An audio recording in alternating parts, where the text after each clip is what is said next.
Look. This is my thing. Needs of I don't know why he didn't sign, because the other dude on Peekaboo, he signed, but he already had like a buzz kind of. Yeah. How you say the nigga name? Ass Cheeks or some shit? Yeah, AZ Chike, I think. Oh, okay. He a Hispanic guy, right? Crazy. AZ. She funny. Chike, some shit like that. He's I think it's AZ Chike. I ain't gonna lie to you, bro. I never seen that. Look, it is like ass cheek, but it's AZ. He said, "Nah, I ain't ass cheek. I think it's like AZ chip." He said ass cheeks. That's funny as hell. Though his music straight. Like he got that, like the traditional, like what the folks were saying. Kendrick got his sound from. To me, he had that sound too. What's his name? From West Coast, YG, opposite of YG. What's his name? AZ Cheeks. Talking about Drakeo? What's his name? Yeah, Drakeo. Yeah, Drakeo. That's it. Drakeo the ruler. Yeah, he got like music like that. Like, oh my God, bro! Y'all niggas got me rolling on this show tonight, boy. Hey, so let's talk about that though. Let's talk about that. Oh my God. You gotta do the introduction. Like what kind of the introduction, bro. I ain't did the introduction, bro. This off topic, but all right, cool. This ain't a. Yeah, welcome to the episode. I saw that shit said recording, so that's why I ain't know. All right, welcome to the episode 10 of the Phone Home Podcast. This your boy Smooth, aka Mr. Do What It Do, aka Always Making a Move. Let's go. Okay. That's smooth. This your boy Big Darren. I'm checking in. Hey, it's the Kid 3 God, man. 3 on the shoulders, man. 83, not the number, but the name. 83 for life, 83 till death, 83 all day and tomorrow. These niggas talking crazy like they jaw broke.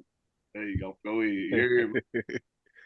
What it is, man, it's your boy T Wheels on the tank, Terrell Wheels on the tank, aka the Iron Fist, hitting you harder than ever, man.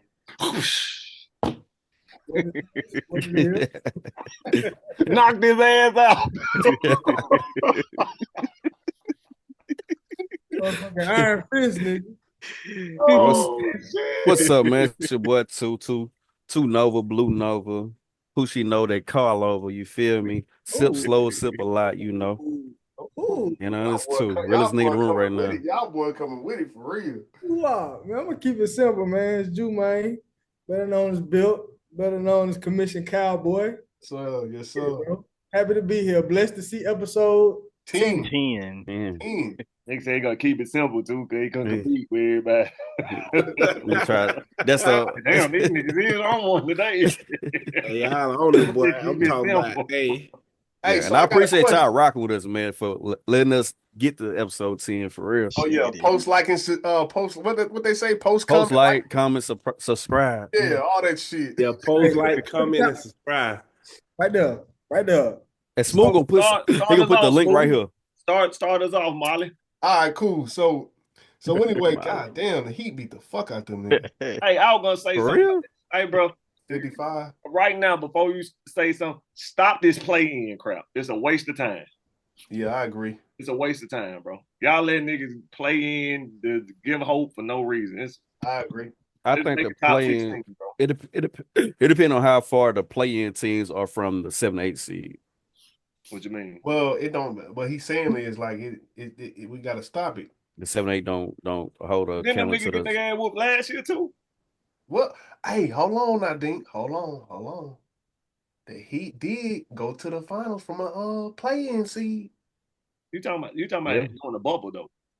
It don't matter. No, I'm saying it depends on how close the 8th and 9th to the 7th and the 9th and 10th from the 7th and 8th, whether we should hold the play-ins or not. Well, hey, look, mind you, the Warriors were just in that situation before they hold. That's true. Got you feel me? But I'm gonna tell you. Let's say that for the end though. Let's say that. Okay, my bad. Go ahead.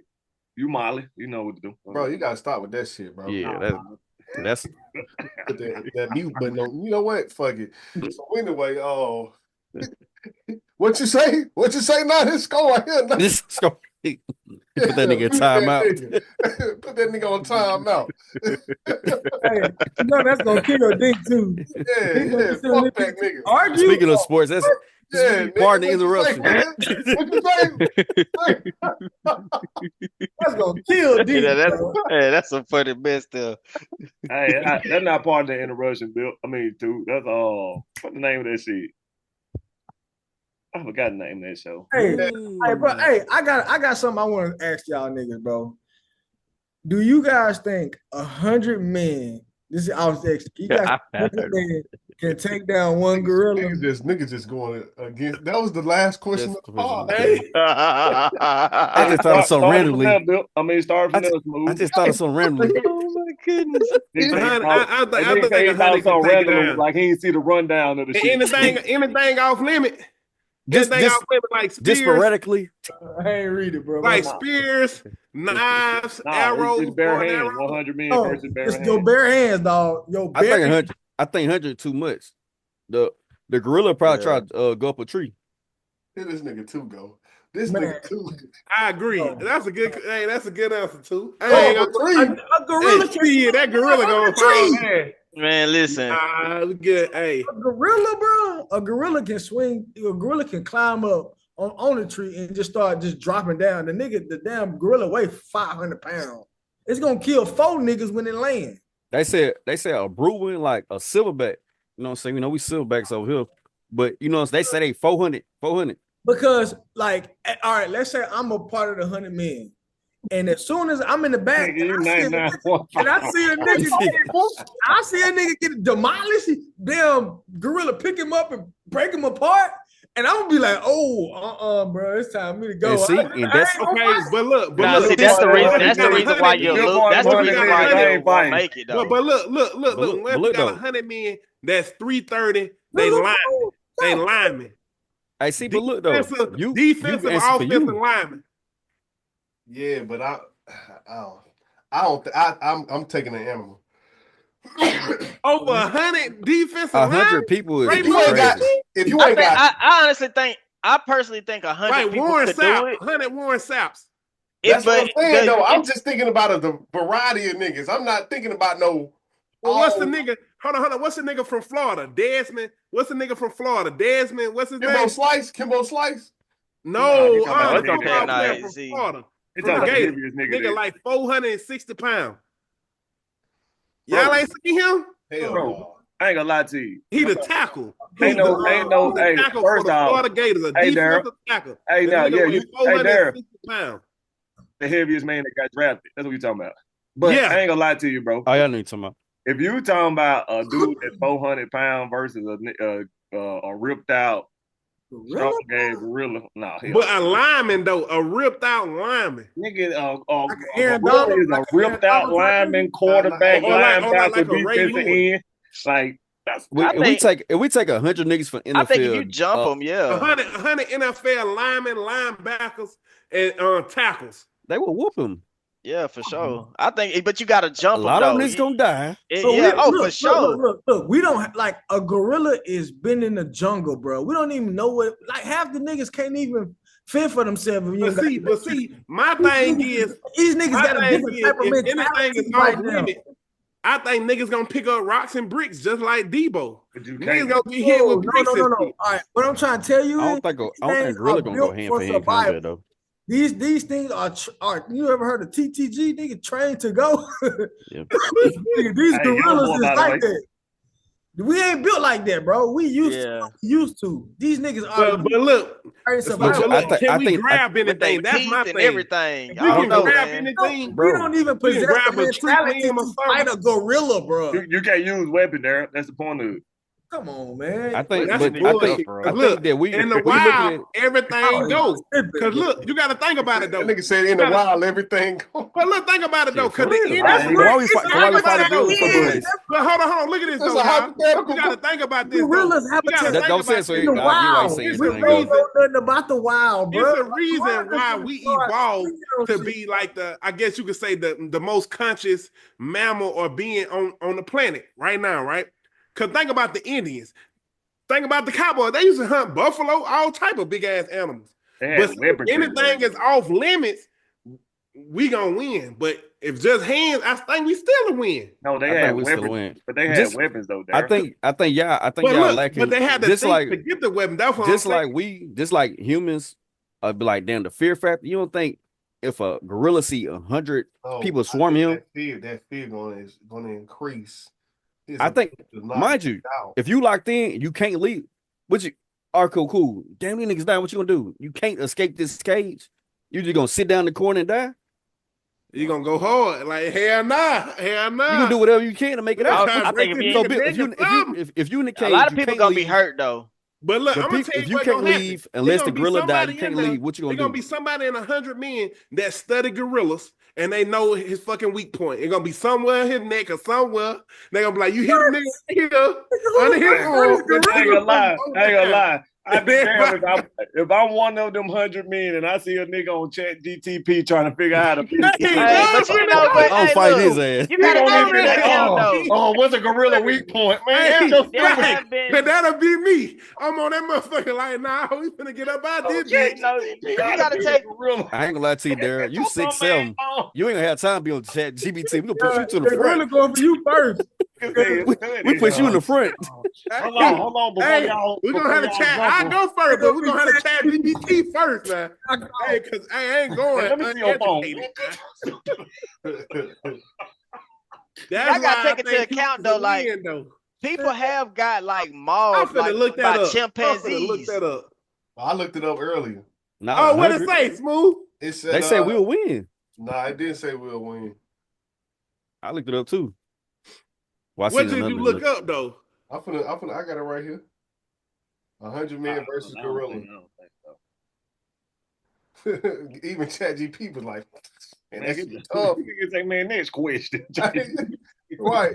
So it says, and I guess this debate actually been around for a long time. It's been around a long time. Yeah, it's my first time hearing it. It's my first time, I believe. Yeah, it's my first time for sure. It said, this debate is wild every time it pops up.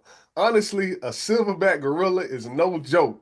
They're like 400 to 500 pounds of pure muscle, can lift close to 10 times their body weight, and have insane bite force and agility. Even 100 unarmed men, I feel like the first 20 or 30 would get folded. He get folded is crazy as hell. Hey, that nigga Smooth been talking to that nigga that JT. He talking like Smooth. Don't get folded. Like talking to JT like niggas some nigga. That damn algorithm. Hey, that nigga takes Chat GPT more than he's text me. Hey, that Chat GPT talk just like your ass. I told that nigga he was racist. He's like, it's no racist. When I see that shit, it said, I feel like the first 20 or 30 would get folded. Oh no, niggas the rest. Niggas gonna get down. Look. So for sure. They say silverbacks ain't got that much endurance. I feel like the first 20 or 30 would get folded before they even know what's happening. But with strategy and assuming no one chickens out, maybe they could eventually overpower it. But it's a serious price to pay. Oh yeah, you definitely gonna pay a price for that. I mean, that's what we saying. Yeah, you definitely gonna pay for it. Niggas got vowed to tribute. Oh yeah. You know what's gonna be genius? Some nigga gonna try this shit and try to do this shit on pay-per-view or make a show or some shit. Man, nah.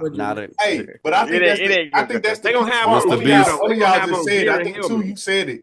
The key part is the endurance part. That's the key part. They said that they don't have a lot of endurance. Okay. Because like, they don't really need it because one-on-one combat, you out of the right. But that's the key right there, though. You just said that piece, the endurance part. If they was to set that up, that's basically like taking things back to like Roman times, where I don't know where they be Coliseum. Like fighting them out. Yeah, them Coliseums and stuff like that. That shit. That's what that remind me of. Yeah. Now them niggas, 100 of them niggas. Yeah. Hey, see, you know what the problem is though? I'm taking Marcus Aurelius all day, nigga. Give me two of him. If you can have a knife or a weapon, a human in the day. You can't use the weapon there. That's the part that get me because that's what humans do. Hey, I guarantee you would not need if we could use weapon, I guarantee you wouldn't need 100 niggas to kill the gorilla. You need a sniper at the top. I mean, come on, bro. You're gonna talk about weaponry. Like, no, You can't use it, bro. Only thing you can use is that one nigga that got ChatGPT. That's it. I know we getting off subject, man. My bad. But see, it was just the last subject. That was the last talk about. Get it back right, my nigga Bill. Get it back right, Smooth. Well, see, I was gonna just piggyback off the first thing we was talking about. I was talking about Kendrick and the Doty situation. I was just gonna ask y'all boys, how do y'all feel about the responsibility of like the bigger artists featuring with a smaller artist, and like that smaller artist not necessarily, taking that feature and running with it, like, you know what I'm saying, not really having the backing to go further, and then a lot of times they always come back and blame the artist, or we see it as culture vulture, we see it as blackmailing, all this type of shit. How y'all feel about that? I kind of think, not to sound biased, but I kind of think those two subjects are like the same, but not the same. I think because like particularly for like Kendrick putting the West back up, I think it should have been more like hand holding. You feel me? Just say that. Just because how it would the whole go from the Juneteenth, the Amazon, like, yeah, the West back up. What they got to say about the West? You know what I'm saying? Like, we gonna build this shit back up. It just made it seem like it was a movement. You feel what I'm saying? Yeah. Versus like a big artist tapping in with a young a nigga from Atlanta tapping in with somebody from Oklahoma or the West Coast or New York and Atlanta. It's different if we was trying to, if it seemed like a movement, because that whole little situation seemed like, oh yeah, the West finna take back over. You feel me? Yeah. That's why I kind of think it's different. I respect that too. That's I ain't even think about it like that. That's true. I thought you were talking about like. I still think it's the artist who's on the bottom of the totem pole is still, I ain't gonna say bottom of the totem pole, but that artist got to run with it, bro. Like, there have been times where the artist wasn't a bigger artist, like, will take out like Nipsey Hussle on Wale song. That's the first time I ever heard Nipsey Hussle on the Wale song. Like, that's the first time I ever heard Nipsey Hussle through a Wale song. And that nigga, you heard from 3 years later, but he was like Nipsey Hussle then. You know what I'm saying? So some artists, I don't know, man. I don't think it'd be the bigger artist's fault. It's not. For one, some people do come in with a major backing. For instance, like a Drake or even a Kendrick, but you still gotta hold the torch on your own. You know what I'm saying? It ain't no different with Tiger, and I'm not saying Tiger. I'm talking about a specific feature. I'm talking about like somebody getting on your song or taking your song. I'm not talking about like label situations. I'm talking about one time only. So clarify that. Like I think he's just saying like you got an album coming out, and let's say Kendrick the nigga right now, and you getting a feature from Kendrick, and basically elevating your career. You get a feature from Kendrick, or you on the feature? You own it. You get either or. So I think. Go ahead. My bad. No, I was just gonna ask. I'm not about to give my 2 cents yet, but I'm asking. So would some of that caliber be like Block Boy JB? Okay. Yeah. Or I was gonna say more of Dirt with Drake. Yeah, you can say that. We talking about, but I'm talking about Conan to be a better example. Yeah, I'm talking about McConan, Block Boy JB, Doty 6. My thing is I think the artists didn't deserve those features. Some of them did, but a lot of them were. I felt like they weren't at the level. Like they didn't have their own fire. Like Doty 6 for sure. It was another one too. Damn. But AZ Chike, Lefty Gunplay, he held. You see how he ran with it? He been doing something. The other dude, I can't think of his name, but the Doty 6 dude, nah. It's kind of like when we first heard Lil B on Lil Wayne on Wayne mixtape. Yeah. Dang, big what's up? Everybody was like, who is this? Yeah. He kind of had his head on his own little coat. He made a little noise though. Yeah, don't look. He was on a freshman cover. And remember, he was cursing niggas in the NBA too. Yeah. Well, I mean, so why do you feel like, it's certain artists who get that tag is like, being culture vultures if we ain't nobody said like, they got a problem with somebody tapping in on the song, or it's the artist's responsibility. Why do you feel what you mean by them like are you calling to me a culture vulture would be calling the feature a culture vulture, or are you calling the person that put him on the song a culture vulture? That's what I'm asking. I don't get that what you ask. Well, he asking why would some artists be considered a culture vulture for featuring? Oh, for featuring yeah, like Drake hopping on Versace and running with. But to me, it's the cadence. It's the cadence and the style of the feature. If you're trying to copy the artist, but what Drake does is he not copies, but he tries to mimic and match the tone and the sound of a song. Mm-hmm. So a lot of people call that culture vulturing because it sounds similar to that artist. Appropriating. Right. But see, with Kendrick, he ain't gonna try to sound like whoever he featuring on. He gonna always do the left field thing. Because he can't. Always. Can't do that. So let's not act like he ain't choosing to do it. He can't do it. Right. Yeah, you don't think he can? No, I mean, they got that always goes back to what we talk about when me and my homeboy his brother Dinko, we was talking about a nigga being a virgin. He was like, "Yo, I'm a virgin by choice." Nigga ugly as hell. Like, nigga, you ain't got no choice but to be a virgin. Like, but so you don't think Kendrick Lamar? Hold on now. You don't think Kendrick Lamar, any song he get on, he can mimic that artist? I don't think he can do that. I think he can. I think he chooses not to because he feels the thing about the artist Kendrick feature with. He's 9 times out of 10 better than that artist. I'm not 9 out of 10 because besides he usually feature with like bigger artists. To be like when him and Future on the song, right? He knows he a better rapper than Future. When he's on a song with Drake, he's a better rapper than Drake. I ain't gonna say he is. I ain't gonna debate that, but in his mind, he thinks he's a better rapper than Drake. So he ain't gonna copy what Drake do. He's gonna do his own thing when he's on a song with J. Cole. If you having a party, would you rather have Kendrick Lamar or Boss Man D-Lo? On what? It's your party. Boss Man D-Lo. I'm going with Kendrick though, because I'm a Kendrick fan. Kendrick, man, give me Boss Man. Come on now. So like if I was down south, I see why y'all say Boss Man D-Lo, but think about how much money you gonna make on the Kendrick show. You said what? Think about how much money you gonna make on the Kendrick show. Nigga, that's an experience. That ain't got nothing to do with no if you in the house party, my nigga.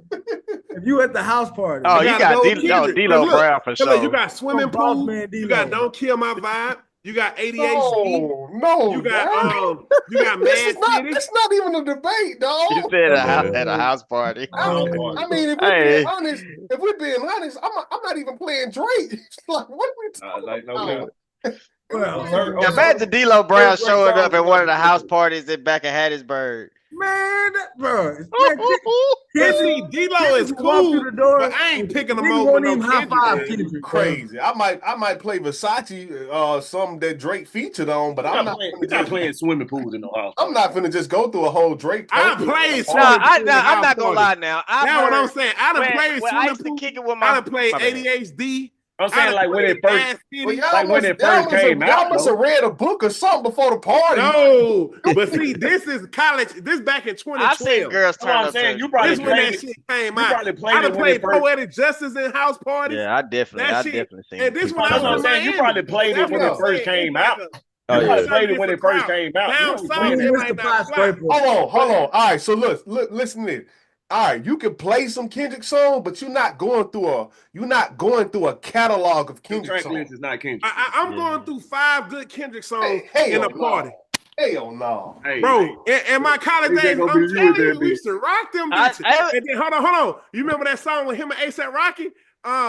Girl, I know you want this. That's Drake. That shit went crazy. That nigga named 2 songs with Drake on it. Oh, man. That's Drake. But what I'm saying, Kendrick on them too. But the best verses on both songs. Hey, Darryl, what I'm saying though, clean up verses on each song. You're not playing them songs. Why they let this nigga go You're last? Not playing them songs now. You were playing them when they first came out. Like when they were popular, then it was okay to play it. But you're not playing that now. But now I will still play some Kendrick. I would play. It's gonna be you and you. I mean, you playing TV off. You playing TV off. You playing TV off. You playing peekaboo. Yeah. You playing Hey Now Say Now. Big face. Squabble up to me. From within. Now you playing TV That off. shit crazy. You ain't getting, hey, you're not getting no 5 songs off at no party. I'm getting 5 Kendrick songs off. Let me DJ a party. I'm getting 5 Kendrick songs off. This is a debate. This is debate for Instagram. You're not getting no 5 Kendrick songs off at no party. I think we're talking about down south crowd. But if I was to do that in Houston, if I was to do that in Miami, if I was to do that in Cali, even in Atlanta, I'd get it off in Atlanta. Oh, Cali for sure, man. You're going to get it off in Cali. I'm going to get it off in Texas. You probably get 5 Kendrick songs. 50,000 people at the show. You can get 5 Kendrick songs. Squabble up. You can get 5 Kendrick songs. I think you can. Hey, that shit hard, though. I think you can. I think you can. You're gonna get that song is hard. You're gonna get Squabble Nigga Up. couldn't try me in a tri-state buddy pass, but fast, fully hydrated. Bounced out, no Spook Town. I dilated. What? Hey, one thing I like about Kendrick flow, you're gonna get his 3 top songs right now, Spook. They Not Like Us gonna be played.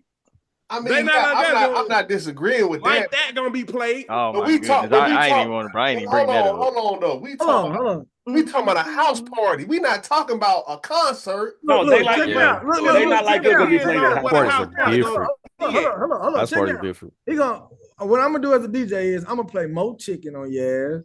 Then I'm gonna see. I don't even like Mo Chicken. No, hold up. No, D-Lo. We're talking about D-Lo. The greatest rapper ever. And then I'm coming in there with Mr. Pot Scraper. And then I had a club rocking after that. Then I'm coming back with Shake That Ass. Shake That Ass. I think y'all going again 3 times in a row. Nah, I think y'all going, but y'all ain't getting kudos to what Darryl said. You gonna get 5 Kendrick songs at a house party. For sure. We at a house party, bro. So Bill, you're not playing TV off. Yes, I'm gonna play. You're not playing Squabble Up. No. Hold on. Wait. I'm playing all them songs. Look. This what you feel. This what you feel to me. I'm playing them songs. But then, right immediately after that, I'm putting on the Boss Man D-Lo song. But see, crazy. But see, Bill, it depends on what type of party you in. Because if we was in, let's say for instance, if we in a California house party, they not gonna rock with D-Lo, bro. Yeah, they might. I think it's gonna be equal. Yeah, you want to be in a California house party, they might not fuck with D-Lo. No, this is a crazy debate. The Midwest, the Northwest. But look. To me, Kendrick still gonna get off because Kendrick sold more. He got a way wider audience. I ain't gonna lie to you. He got a way wider audience. I see your point. But this is what we fail to realize. Kendrick is on a stadium tour run. This is not arena. Party. These niggas on a stadium tour. House party people, bro. This is about a house party, bro. This is a house party. You ain't gonna tell me. How many people in the house party? Kendrick fan base right now. Depending on how big the house is. They don't go to house parties, bro. How many people in the house party? Y'all tripping. You can get 5 Kendrick songs off. No, but you also got to take into account the crowd. Boss Man because Boss Man D-Lo is like what 25, 26, something like that. So yeah, he's gonna attract a house party. Southeastern regional fan base. No, and he's gonna attract a house party crowd. Kendrick Lamar crowd. That's a totally different type of crowd. He will. I get what you're saying. Like you're right, but he ain't say 10 songs. He said 5. You can get 5. Yeah. I'm naming 3 off top. But what I'm telling you is, if you walk in a house party, which one would you rather go? I ain't gonna lie, I probably go to D-Lo. Everybody said, no, Bill. Now I'm trying to start the finish. That's what I want to hear. If it's a duplex, right? It's a party to the left. It's a party to the right. Which one you going in? Which one you going to? I'm gonna set it up for you. So you got a party to the left. You got a party to the right. You get out the car. You on that liquor. You on the liquor. You having a good time. Okay, you got Boss Man D-Lo to your left. and you hear, oh, that ass working, baby. Yeah. And then on the other side, you got a swimming pool full of liquor where you dive in it.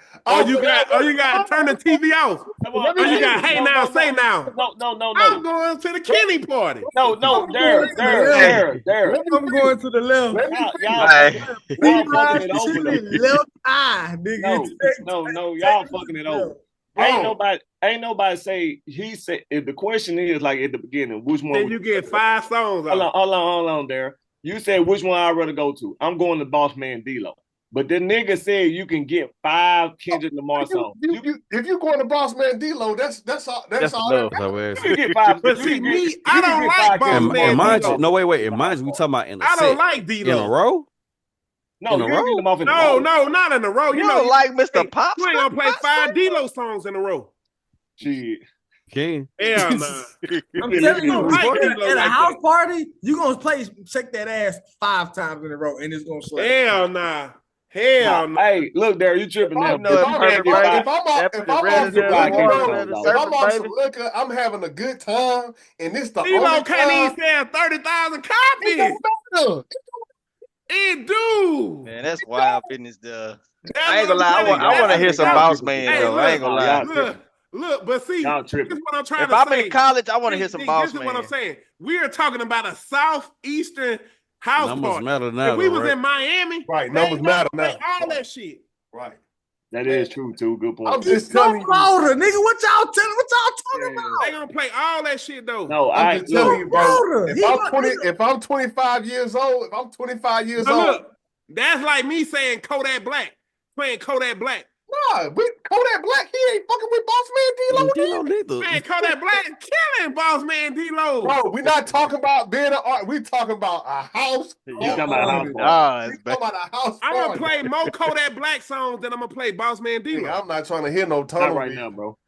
I'm not trying to hear no tunnel. You said not right now. You gonna play tunnel? But right now, yeah, because D-Lo is hot. But I'm still gonna play some Kodak Black songs. Now you can get a few Kodak Black songs. What's that one song he got with Travis Scott? That song he got with Travis Scott, so clean. Oh my goodness. D-Lo got some songs, but I don't think he that hot.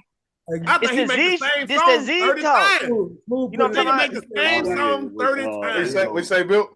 Man, that song's so clean. Oh my goodness. That beat. If I gotta take the blue pill or the red pill, I'm taking the blue pill. Give me Bill. But see, to me, I'm a Boston Richie fan. Everybody in here will go take the red pill, well pill. Well, Daryl say he ain't going. No, except for him. I ain't going to no. I don't like Boss Man D-Lo. No, my thing is I can't believe y'all don't think 5 songs can get laid out enough. You can get 5 songs. I know that. You playing them back to back.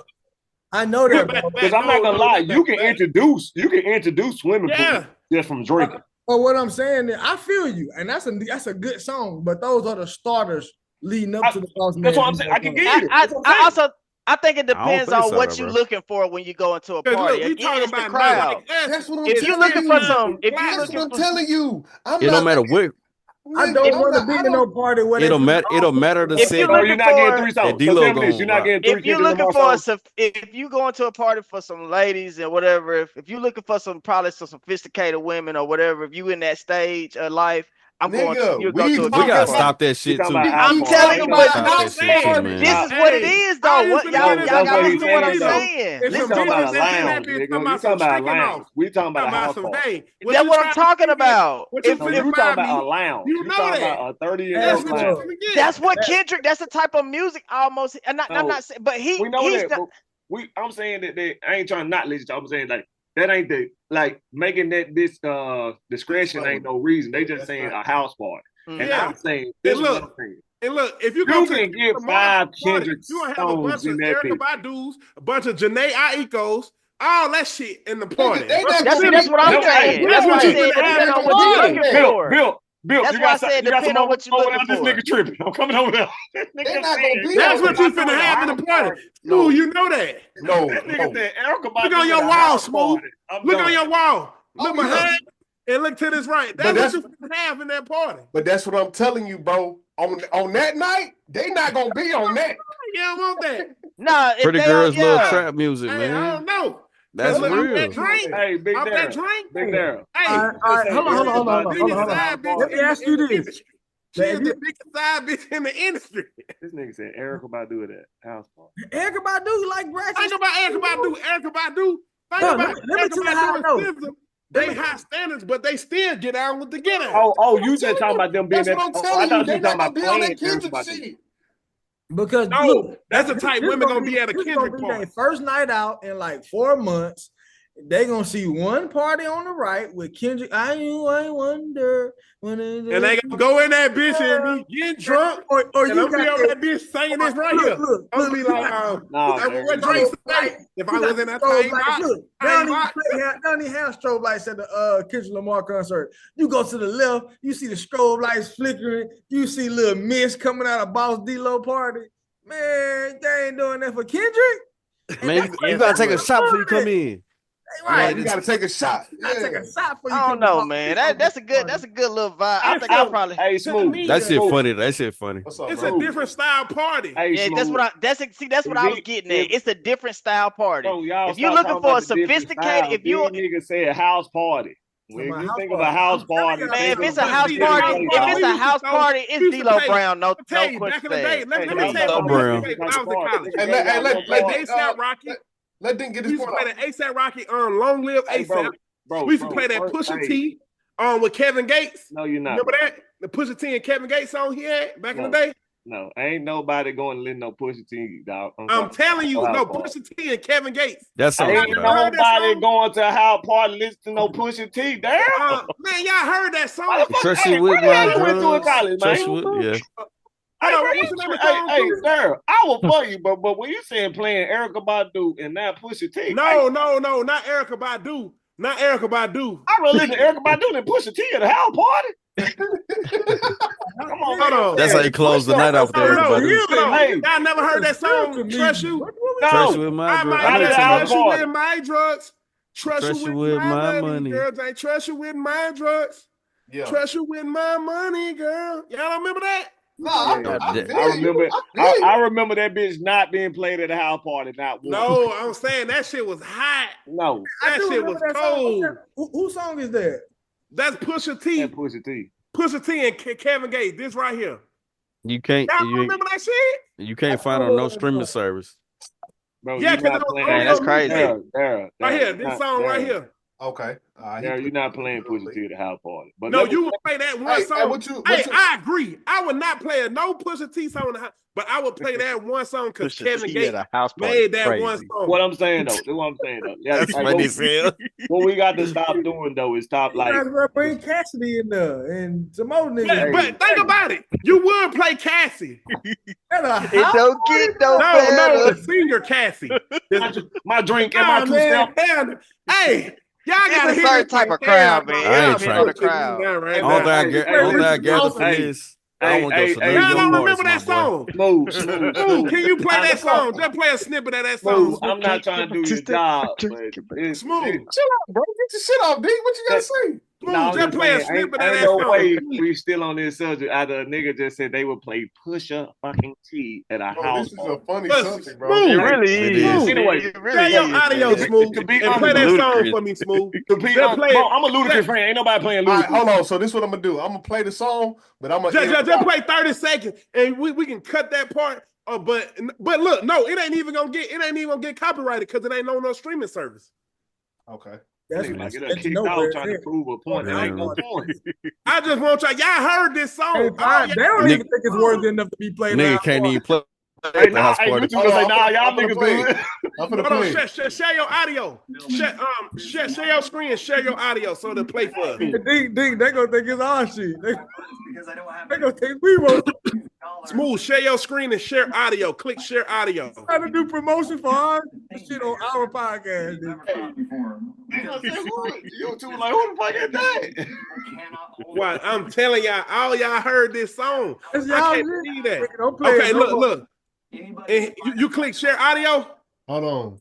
I've been there. Niggas ain't I used to have this album. I forgot about this album. Baby girl, you different. Hey, a house party. Yeah, two know it. Can y'all hear it? Two singing the song. He know the song. Two said he been to it. Dang, I can't hear the audio. There ain't no purpose of it, man. No, you gotta click it on. You gotta click share audio on. There you go. I heard this song. That's what I'm saying. Never tell no lie. I heard that song before.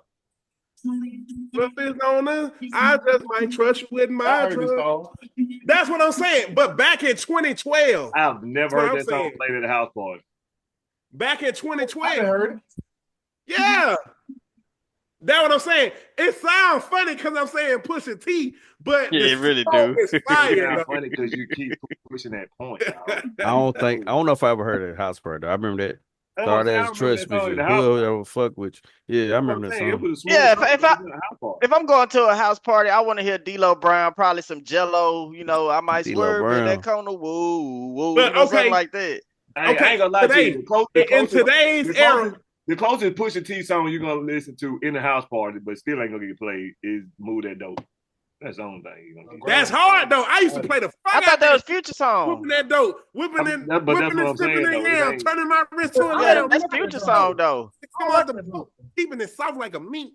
I don't like that song. I think they said it's a song Pharrell just put together. Like I only think they said Future was in the studio. I think they like engineered that song together or something. That's one of Future's best verses ever. That's one of Future's best verses ever. Is nothing. I had to double check on there, but I don't even think I only think Future went in there. I think Pharrell doctored that song up. Like, you know, I had to check it out though. I might have to check that out. That's one of Future's best verses ever. I'm gonna tell you this though, Smooth Bill, y'all boy. What's up, bro? You may not get 5, but you will get 3 for sure. I mean, I'm not disagreeing with that. I mean, I think you can get 5. I'm only saying that it's a lot of 5s better than those 5. Right. When we talk about a house party, it's a lot of 5s that's better than those 5s. No. Like what? Give me 5 that's better than Not Like Us. Everything. That's not like us. 10 times black. Not Like Us will get played though. It can get played, but it's not a house party song. What about Like That? Y'all tripping, bro. No. Your closest battle is TV off. That's it. Yeah, but Like That is like that too. Bro, no, I'm not disagreeing with you. I'm not disagreeing with you. Those are amazing songs, but we talking about a vibe, dog. We talking about a vibe. You're gonna get a vibe to me, though. You're gonna get 5 Boosie songs before a Kendrick Lamar song. Man, you that man. Yeah. But see, down south, they don't even play. I think it depends on yeah. They don't even play Boosie out here. I believe you get 5 YG songs before Kendrick songs in hell nah. You gonna get that Kenny. You gonna get them. You gonna get about 3 Kennys out here though. That's in Denver though. They don't even so look. But they do. They will play Boss Man D-Lo, but they don't play Boosie. Let's transition to this topic since we talking about big anthems. Tell me y'all biggest summer anthems. Not Like Us for sure. That's one of them. That bitch 10 times black. Like under a year. That bitch 10 times black. Yeah. That damn Not Like Us was crazy. This man, when I first heard that, I was like, "Oh my goodness, this is gonna be around for a minute." I knew it. Though, I don't think that bitch would be a big time classic if it wasn't. That's why I don't count that. But we gotta count. That's like hit them up. I'm saying go ahead. I don't. I go. Okay. So for me, when that Hotline Bling was it. When In My Feelings by Drake came out, I was like, ooh, this. But do you like In My Feelings better than Hotline Bling? I do. Well, no, actually, I like Hotline Bling. I don't. I like what's the other one he got with Rihanna? I ain't gonna lie. I like Nice for What more than both of those. Both of those. Yeah, I like Nice for What. Is nice, but I like the other one with him and Rihanna. I don't consider it too good for you or work. Both of them. What's the name? Hotline Bling and I like the one with him and Wizkid. That bitch was fire. Hey, what's the other two you That's just crazy. Drake and Rihanna would have a fire. Oh no, I didn't say that. No, oh man, that would have been nice. That's crazy. I agree. That would have been crazy. To me, Drake and Rihanna is a better duo than Kendrick and SZA. Hey, now that was one of the topics too. That we can transition that topic too. But that's a good topic. We got to come back to that. Yeah, I think that's for the fire. Yeah, that's a great topic. I think Janae Aiko and Drake would have did well together too. To me, Music, man, they make they sound they make they sound good together. Let's stay on topic though. Hey, so one reason we gotta stay on subject, cause bro, so the people have been watching like no cap, but they be saying that we be everywhere. Yeah, so we gotta start sticking to it. No homo. Okay, so top summer smash. I'm gonna be honest. But are we talking about new or old or don't matter? In general, anything. In general, yeah. I honestly Nelly, hot in here, going down, baby. That shit was fire. Ooh. I'm going down with bigger than the that. club by 50 Cent though when that came out. Yeah. Oh, in the club, that shit was crazy. Was that in the summer? It's crazy. I was about to say, I don't know if that's a. Y'all name it. But look, but we don't know. But see, the albums back then, them bitches played all year. It don't matter when that bitch came. That's true. I think. No. Get Low. What about Get Low from Lil that Jon? ain't fair because you got to say the summer because you're gonna have plenty. If that's the case, then you're gonna have. Yeah, so that came out January. That came out January 2000. Yeah, that's why he said summer anthem. Like I believe that's why he. That's probably why the video was shot. How it was shot. Yeah, like Big Pimpin'. I got the GOAT. Big Pimpin'. I got the GOAT summer anthem of all time. Juvenile, back that ass up. Oh yeah. They ain't nothing topping that, bro. Hold on, Bill. I got one that might top it now. What? March Madness. I don't think it's top. That's a good Nah. That's a good. It's not a good fight. Back that ass up is the GOAT summer song. You play that right now and the club will go crazy. But what about slow motion though? That's not. It's too slow. Crazy it's too slow. So I ain't gonna lie to you. Y'all don't think March Madness holding up to back that answer? Not to back your answer, but it's up there. March Madness is up there. But I like that Juvie. To fight that, it's gonna be something like this. That motherfucking horn, come on. Boom, boom, boom. So what? Hold on. So when it don't sound some. It don't sound summer. Are we talking just rap though? Yeah. We talking about just rap. What you got? What other songs you got? I got one that can compete with that. What? I was gonna say "Party in the USA." Hey, we talking rap. She used to rap though. Hey, that bitch was fire. Hey, nigga, that Party in the USA. Come on, I put my hands up and play my song. Hey, I remember that was my ringtone. Side Street Wednesday night. Get on my nerves with that shit, Bill. Man, that shit used to be annoying, bro. So my ringtone. When did that song come out? I don't know. Let me see. When did it come out? Miley Cyrus got her. I know it was a summer because they dropped the video. They dropped the video September 29th. I know it came out in the summer because that's when Bip had the ring. What about All About the Benjamins? I know we down south, but what about All About the Benjamins? Nah. Talking about Puff? Yeah. That's JD, ain't it? Yeah. Nah, that's the Locks and them. Oh, that's all money, ain't it? So what's this song? JD and Jay-Z. Money Ain't a Thing. That song's clean. Hey, I bet when Juicy came out, Biggie Smalls and Puff Daddy, I bet that shit. You know what I'm saying? Juicy was cold. Nah, that like they don't give me summer vibes though. I bet that that California Love. I bet when that was summer vibes. Just like Will Smith Summertime. That's what I was thinking. When y'all said summer jams, that's the first thing that I came to my mind. So my credentials, that's the classic. Hey, so T Will, my credentials is this like summertime. I feel like although it came out in the summer, I mean this. Oh, you wanted to be an anthem. This not nothing against summertime. This everything because I'm cool doing summertime. I feel like the songs that we saying it got to still like last. Mm-hmm. Like that's the one I'm saying. So back that ass. What about California Love? Like that's what I just like California Love be that. Back that ass came out June 1999. That's like that's a summer anthem. You know what? And I'm gonna just say it came out on Juneteenth. Yeah. Fuck it. I'm going. Bag that ass up. Probably number one for sure. March Madness. Hot in here. Big Pimpin'. Hey, while y'all playing, Webby and Boosie had some stuff now. To fight with March Madness. I think Tiger. Which ones? Who? What's that song? Tiger? Red truck, blue Rich truck, Homie green Quan. truck, Rich gray Homie truck. Quan, Oh, type my of bad. I thought Type of way. My What about what about that Drake and Hold on, let me see what Smooth say about that. What you March Madness and type of way? I think them a better fight than back that ass up in March Madness. I'm gonna go March Now Madness. March Madness better than Type of Way, I though. don't know, bro. Hey, I'm gonna No, tell now if you would have said, "Oh, lifestyle, nigga," Lifestyle was crazy. did I don't think they Yeah, that came out song in the was summer. just to crazy. live this here lifestyle. I don't think they came out in the That summer shit though. cold. That shit crazy.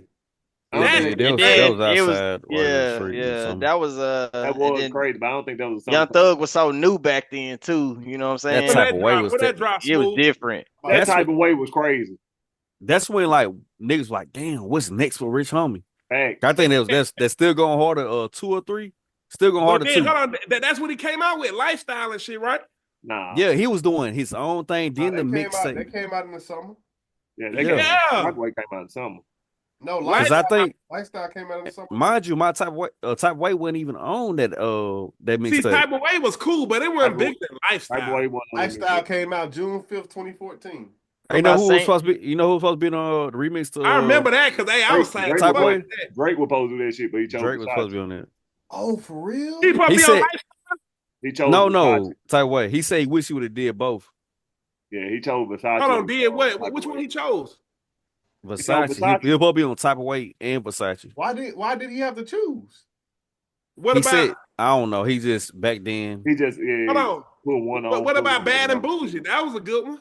Bad and Bougie was. I ain't saying it's the top hit, but it No, was. that bitch can be the top. It's though. up there. Yeah. What about Same Damn Time? It ain't though. It ain't though because I don't think that song got longevity like the ones we named. Yeah, it don't. I was just I think saying. March Madness. I think March Madness got more longevity than You know what though? I'm gonna say this. I think Not that Bad and Bougie. I think we got a. Well, I don't know. I think it's that. people. Niggas ain't we playing got- Bad and Bougie right now. I think it's people. We got a bad habit of thinking that nostalgia is better than present. You know what I'm saying? Yeah, Say that again. that's Let me see true. what you say. I agree with that. We And have that's a for bad everything. habit of thinking that nostalgia is better than present. You know, But you know what we should do to fix that? We should just go through the eras. Like we should do 2000, 2001, or we should do now and do present era. well, no, I don't think that's fair, Bill. I mean, I don't think that's fair too. I I'm mean, just saying, Smooth. like a song like "Bad and Bougie," like we comparing it to "Back That Ass Up" because there's so many memories involved in "Back That Ass Right. Up." You know what I'm saying? No. So to combat with that, I don't agree with you because niggas done said older songs even that we weren't even part of. Like niggas done said "Juicy," niggas done said "Summertime," niggas done said. I mean, we done said "Party in the USA." We done said varieties of shits. Yeah, but Bad and Bougie, No, Bad and what? Bougie, damn near diamond. Diamond, yeah.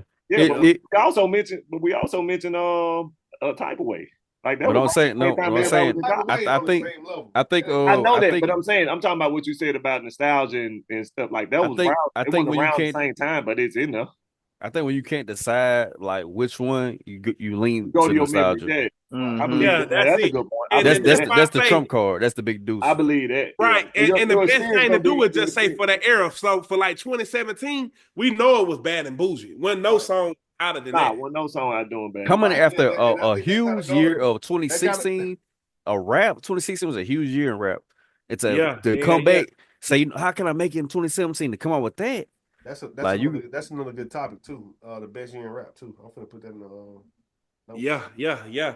And then, but what would y'all say? I guess to end that, what would y'all say the summer hit was last year and the summer hit for this Man, year? shut the fuck up, man. You know what the fuck. That nigga so damn funny. That nigga halfway off the camera saying the shit too. He said, What y'all boy think? hey, just Wizard Kelly looking at boy. So who y'all? Hey, so we're gonna give it to not That not nigga like know us, who right? got to Last say. year, right? I mean, it ain't no debate really. Okay, so what about this year then? Now this shit, that's a good question. Something ain't came yet though. Right. No, it I can't be feel- Drake. Hey, look. Oh, he came out like March. I feel like. Yeah, but see, to me, when you drop a summer anthem, to me, you have to drop it before. Oh yeah, it's before the summer. Yeah, most summer. That's why I say that Yeah. because that gets it hot for the you summer. you got the legs run first. Yeah, but I don't like what song out of all the songs y'all we just named, y'all think Drake got either one of them songs on this album? No I think kill. No kill. No kill. No Kia's hot, but see, and I ain't gonna say Kendrick. I ain't gonna say Kendrick. To y'all opinion. My bad, Dirk. Go ahead. Oh no! I was gonna say people like Luther, but to me, Luther is not like a summertime song. It ain't a summertime song. It's a holiday song. It's a nice vibe, man. It's a vibe, but it ain't a summertime song. I want to hear that on Thanksgiving and Christmas. Y'all really want to be shit. honest, shit, we got the streets on fucking lock right now. The damn fan shit. So, yeah, boots on the ground. He just shot the video for that shit. What I'm saying, like, yeah, come on, that shit, whatever that's how it go. Rob it's like a blues song. What the hell? Yeah, that's going crazy. He's like, what the hell? But do you like that better than? I guess Most Chicken came out this year, right? I don't think that all the songs we just named we looked up and they came out in some. So, well, I mean, that's true though. That's true though. But at the same time, it's a lot of songs that do get hot in the summer. You know what I'm saying? Based off of having those legs. I feel like you said summertime hit for a reason because I mean all the songs we particularly just named was like even came out with June. Like they like No Kid. Those are No Kid came out in the fucking spring. Yeah, but for it to be hot, you know, they release it early. You're right. No, I'm not disagreeing with it. For the summertime. I'm not disagreeing with it, but I'm saying though, I can't say a song that came out early March is a summer hit. No, well, it could be. His question was what is going to be the summer hit? So based off of that question, right now, No Kid is looking like the song of the summer. No Kid. I think that shit gonna die down. You gotta think how long it been out now too? When it came out March what? No, it came out January 14th. February 14th. Come on, man, even worse. Like that shit gonna be died down. Hold on. We're gonna give you an example. It came out February, but it just went number 2 like a week or two ago. Yeah, like shit. You know what I mean? Yeah, like I ain't disagreeing with you on that, but I'm saying though, all the top notch songs we just named. But shit is different now. All right, bro. I'm gonna speak in real time. I was in a wedding, not this past weekend, but the weekend before that, Easter weekend. No Kid rang off in that bitch. Mind you, I'm probably like, it ain't a room full of Drake fans. The bride and groom with Drake, you feel me? Yeah. But No Kid came on, it rang off. You see what I mean? That's what I don't think it's nice, but but what other songs though? Because ain't really been no hot. I'm saying that, and that's really part of the. That really answers Dink's question. It's like if you ain't got nothing else, it ain't other songs drowning that song out. That's to compete with it. Yeah, that's the song of the summer. Oh shit! It sounds like some songs. It sound like some vibes. There we go again. I forgot one go all time anthem is Swag Surfing. Oh my god! Yeah. Fuck yeah! How we forget that? Fuck yeah! Oh man! Now, even just by the word surfing, it just put water around me. Let me ask you this: Swag Surfing or Back That Ass Up? Oh, yeah, it still ain't even no contest. It is a contest. That's a contest right there. Hit that bitch smooth? Hell no. It's a contest. Heck no. Hey, it ain't hey, that's how party. That's how both of them are how party. You have that's what I'm about to say. Far as those are both two songs. Those are both two songs. Nigga, you pulling your pants up and you going to find some or you finna go get on the dance floor. That's why I was gonna say. I was gonna say song for song they compete, but one gonna be more popular because it got women got ass shaking. That's what I'm thinking about. That's what I'm thinking about. Because back that. No, they do though, but ain't nothing more popular though. Right. But see, Back That Ass though, you might get some women that don't get up and shake that ass. But with Swag Surfing, that shit is like Cupid's Shuffle. Hey, look. We finna join arms like we in the huddle. Hey, y'all gotta let Bill say something. Swag Surfing, nigga, you can get that bitch off at the motherfucking Super Bowl, nigga. Whole crowd Swag Surfing. You can get that wedding song off at the Back That Ass off at the wedding, but you can't get that bitch off at the Super Bowl like Swag Surfing. Come on now, everybody. You ever seen that the Tennessee Alabama game at halftime?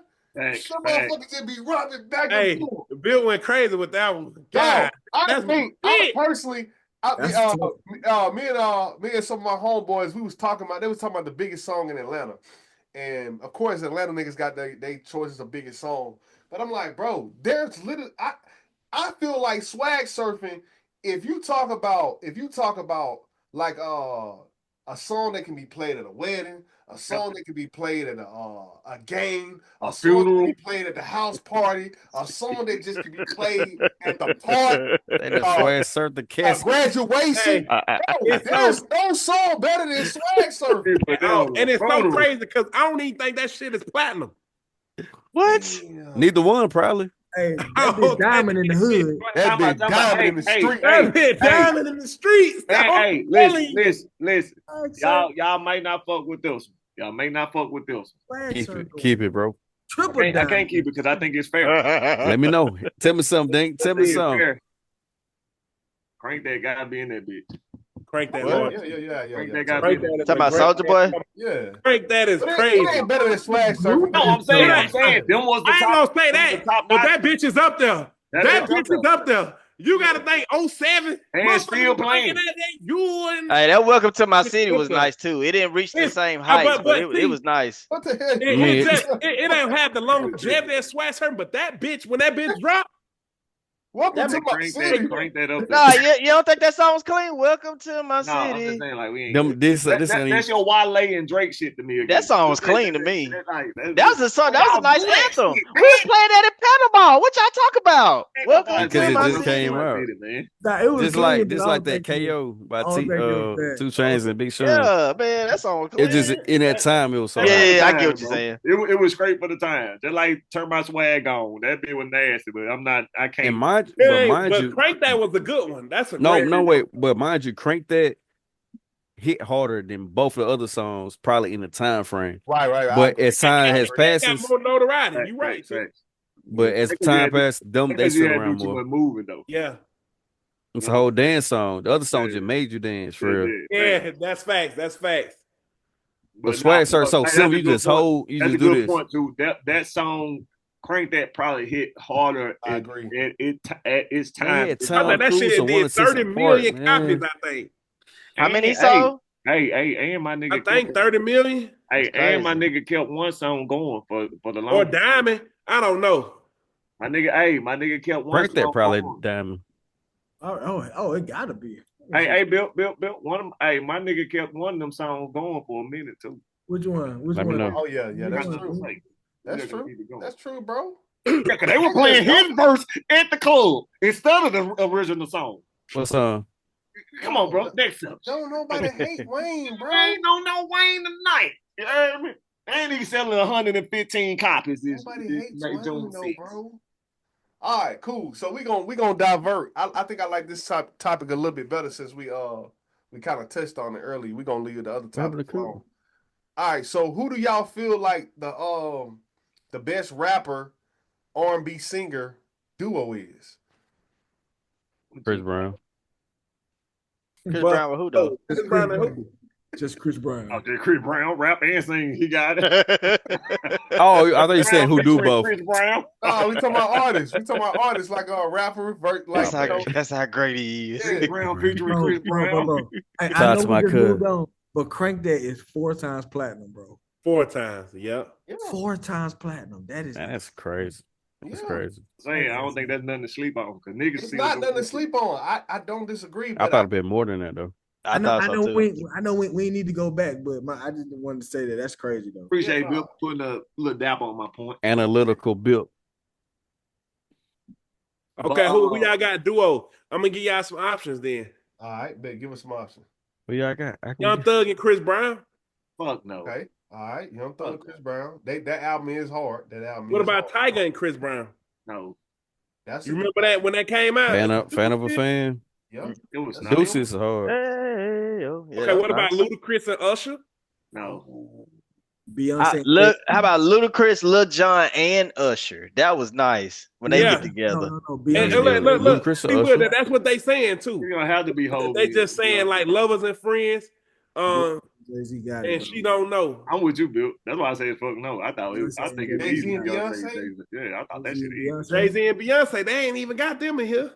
I don't know. Man, that's crazy. The Carters. But guess who they got over them? Lil Wayne and T-Pain. Heck no. Nah, that's a good duo. Think about that though. Lil Wayne and T-Pain. They all right.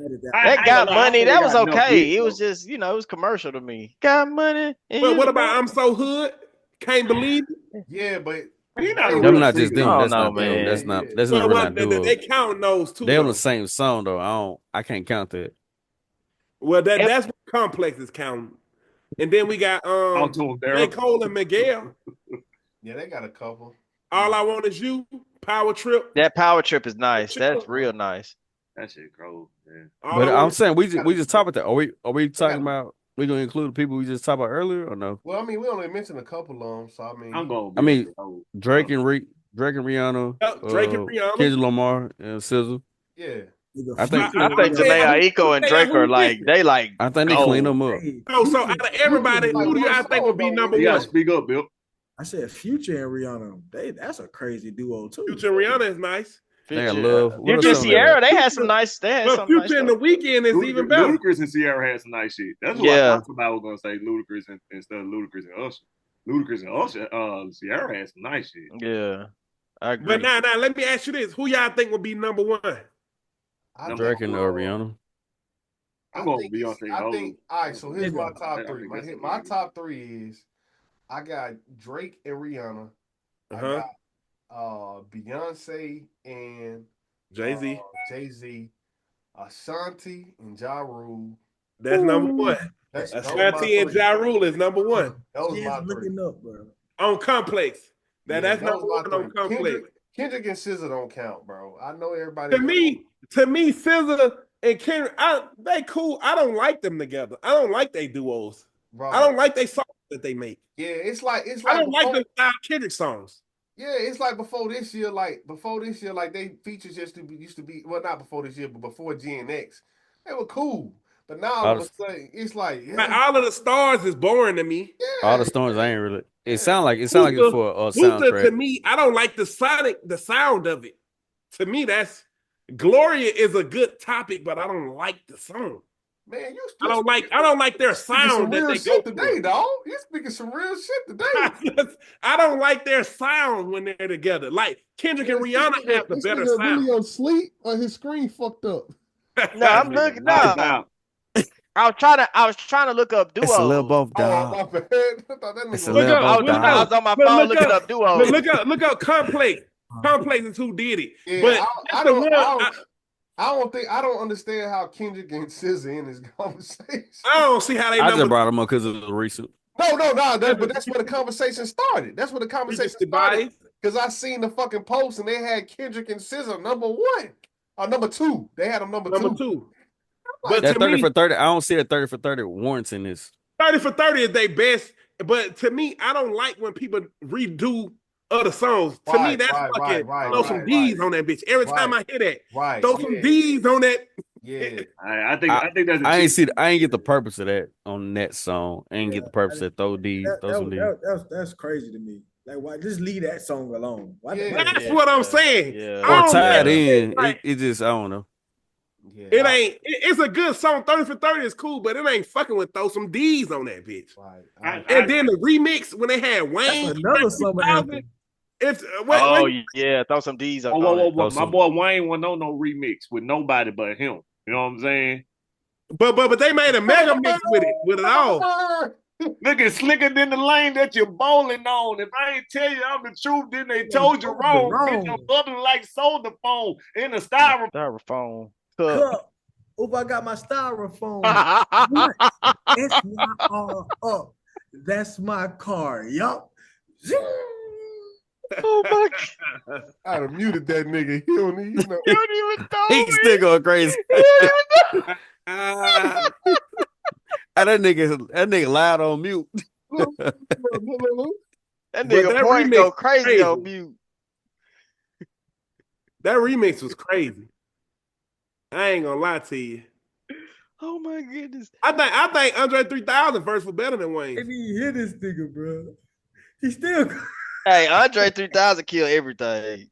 That nigga be killing. He said, "Ain't a I'm hood still going, nigga. Ain't from no the you hood stopping me, See, nigga. mama stayed Hey, on me. look, they hear me fucking. Ayla hear me. But look, See, but Dink, Andre 3000 verse was colder than Wayne. man, fuck out of here. No, bro. No. Sleep. No, Andre spit. He did. That nigga said, "Ain't a hood nigga, but a nigga from the hood." Now, Andre See, mama 3000. stayed on me, so I heard that pretty good. No, I give you this. But if you want to try, sucker, then now we can do it. I give you this though. He do have a better verse than Wayne on "Walk It Out." I give you that one, but not. All right. Yeah, I agree with that. Then we can do that. Then I know, not throwing these. Hey, that's who should have did a mixtape. Them two should have did a fucking mixtape. Bro, they would shut Andre, down, bro. But Andre, that ain't his style. That nigga fluting right now. Yeah, I don't know. I'm talking about back when they was doing I that know. on the remixes. Yeah. Well, he really wasn't remixing like that. It was just a little point in time he did that. Like yeah, but that's when I wanted him and 07. Wayne to get on. Like even when he did the because to me, Wayne killed everybody's shit, but I don't think he killed Andre's shit better than Andre. Like that Pussy Money Weed, it was a good song, but when we go verse for verse, I think Andre's verse was better than Wayne's verses. Bro, don't you know Pussy Money Weed by Wayne could have been a classic if he would have put that bitch on. It's a classic, but if we go verse for verse, I think Andre's verse is better. No, I mean, don't get me wrong, I'm a Wayne fan, but he even got body on some verses. He got honestly Ludacris body him on one verse. So sidebar. Damn. Birdman just revealed that Drake, Nicki Minaj, and Lil Wayne made Cash Money $2 billion. $2 billion. I've seen that. And then did you see he was like, I put on so many artists. He was like, he started naming niggas like Young Thug and Future. I'm like, I thought some niggas been on, but they was Rich Gang at one point. So I don't know how he put Rich Homie back on. He put Rich Homie back on when he had died down. Yeah. NBA Youngboy. Yeah, he said NBA Youngboy, but I don't know the extent of those deals because from me, I know Young Thug from Gucci Man, right? I know Future from Rocco. I know NBA Youngboy from just doing his own shit. But I give you that because just like Drake was on his shit before you met Wayne or Nicki with Gucci, it's still about like the old saying, it's about who you know. And once them niggas got a hold to them niggas, that's what that's what I'm saying. I want to know the extent for him to say that. I know Birdman had to do something crazy for him to say that because he ain't just gonna say that shit. Because Birdman the type of nigga like if he say something, it's normally like word is better. Right. Hey, Smooth. What's up, bro? It is two subjects I want to get on to. I want to get to Shedeur because I want to hear Smooth. I want to hear two so bad. And before we do, I want to hear the best remix. Why you want to hear me so bad, bro? It's two here right now, boy. You know what I'm saying? And I guess we could do it since that's the trail side where we can get to the best remixes. Or was that on that? Or that was that was never a topic. I don't know. Oh, that was something I was talking about for next week. Okay, or whatever week, whatever. But I do want to hear these niggas because I feel like everybody on here got something to say on that. Even that sports, but I feel like everybody. Yeah, for a fact. If that's okay with you, Molly. Bro. Go ahead. I want to hear what that nigga gonna fade me the next time. Bro, you got it, bro. Start it off. Of course, everybody, know about the Shedeur shit. That's been the talk. It was to the point talk that I wanted to get on the podcast earlier to talk about that shit. I just want to feel like what y'all boys think, or like especially Tuka, he all day, every day. So I just want to kind of hear what's your take on that.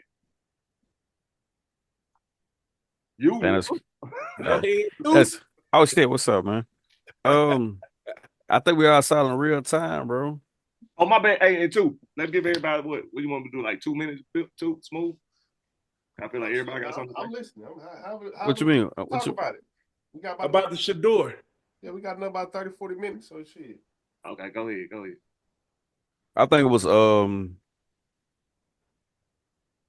time and reasons why. I think it was just like kind of like butt breaking in real time. I think are we talking about for the masses or from I got different POVs. Like, yeah, your POV, want your point of view. My POV is like, that's bullshit. I don't see how he slid to the 5th round. It's like I think the only question or what made sense probably Cam, Dart, who other teams passing on them that needed a quarterback. Especially the Saints. What the fuck? It's like no, it got ridiculous. You know what I'm saying? It even Milrow, no hate, black man, get your brother. Fucking run. I hate how he played. I hate get your money, young brother. You know what I'm saying? Because he felt like he slipped too far. But after a while, because like at first it was like, man, no, y'all just ain't watch football. Y'all ain't da-da-da. Then I think them people kind of like Homer Simpson meme shed to the background. You got people like I don't never see like yo boy. I don't never see Pat Mahomes speak on shit like this for real. He like, nah, hey man, what we doing? You feel me? Even if I feel shunned from that crowd, the black crowd, maybe we want Lamar to win because we want a black quarterback to win. You know what I'm saying? He don't really speak on that. But he feel like, hey man, I'm still a black man. Y'all see my pops. Hey, what we doing here? You feel me? So I don't see how I really don't feel like it's an argument though. You feel me? Or like this will happen when even though y'all seen the meme where Cam Ward, he's getting like praise, simple Sue and this da. Yeah. Fuck you mean by that, bro? Yeah. You saying so they this the same nigga. You know what I'm saying? They the same nigga. They was working out together. Mm-hmm. Yeah. You know what I'm saying? But it's like if you don't fit in this box, okay, oh no, you ain't a nigga, you ain't a nigga though. You feel me? I think it was more about Dion though. That's what I think. Me too. That's exactly what I think. I think it was to show that nigga a lesson. Like, and then they didn't get no motherfucking agent. They didn't get no agent, and no team want to deal with Dion. So is that true? Yeah, he ain't have no agent. They have no agent. Yeah, they have no agent. Neither one of the boys. And then my thing why is, why niggas need agents though? So Darren, to reach those people, right? So two said it point. What you? I wouldn't. Go ahead, two. Go ahead, two. No, two said it. I thought Bill was saying something. Oh, I mean, you know what I'm saying? Like, if your dad's even when he got drafted in the 5th round, the camera's out on the stage. That nigga don't need no fucking agent. You know what I'm saying? He needs somebody to negotiate. That's all in the family. They go back to LeVar Ball. They go back to Kaepernick. When you don't fit that narrative, they're gonna try to humble you. I don't think it really worked. Because once they went too far with it, when the Saints made a pick at quarterback, it kind of I think they gave them peace, like, oh shit, this ain't got nothing to do with me. They trying to prove a point. You know what I'm saying? I can't be I wouldn't, you know what I'm saying? You know what that goes back to me though? It goes back to I think we were discussing this. Building our own network, right? Building our own football. Because if you want to be part of their program, you got to play by their rules. It's just like if I want to go to school, I got to tuck in my shirt. I got to wear my uniform. I can't come to the bitch how I want to come. So my thing is, they don't want to deal with Dion. You can't be a coach and be your son's agent and then try to negotiate a contract and then try to tell the football team, this NFL professional football league, how to coach your boy. And then it's a thing, okay, all he ever been coached by in college ball is by his father. So are we getting the real details on how your son is? Travis Hunter, we can see that. That ain't your son. But with your two boys, we don't know if this is accurate, the information you giving us. And then we don't want to have to deal with you giving us all this flack, all in the interviews, talking about, oh, we ain't doing this right, and then you trying to change the play. So I think it was to show them, if you really as good as you say you are, work up from the bottom, because they got Dylan Gabriel and they got Shedeur Sanders and they already got a star quarterback already. Kenny Prickett. They got Deshaun Watson. Joe Flacco, Deshaun Watson. You know what I mean? They got 5 quarterbacks. Well, They one ain't playing this year. One, Deshaun Watson. One ain't playing. Still got they paying that nigga. Yeah. A big salary. Like, so it's like they want him to really, if you as good as you say you is, they want you to prove this shit. Because at the end of the day, they trying to show Dion, they trying to prove to him that, okay, you got celebrity status, but you don't got no say so in what we do.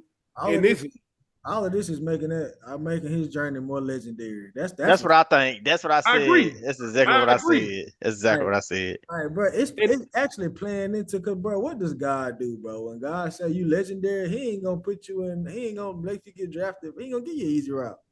Like, right. He gonna slide you back in the 155th pick and say, all right, nigga, you legendary. I'm like, prove it. Yeah. That's how it goes. So it's just like this, bro. This gonna be like a book, bro. I can't wait to see when that nigga win the Super Bowl 3 years from now. He be like, perfect timing. Like, crazy, right. Now, do y'all think it's all part of the program though? Do y'all believe that narrative? No. Okay. What you mean by that? Like this is part of like a bigger script. Like a publicity stunt. Like far as to put him last, right? And then make him. Are you like trying to say to make him a hero?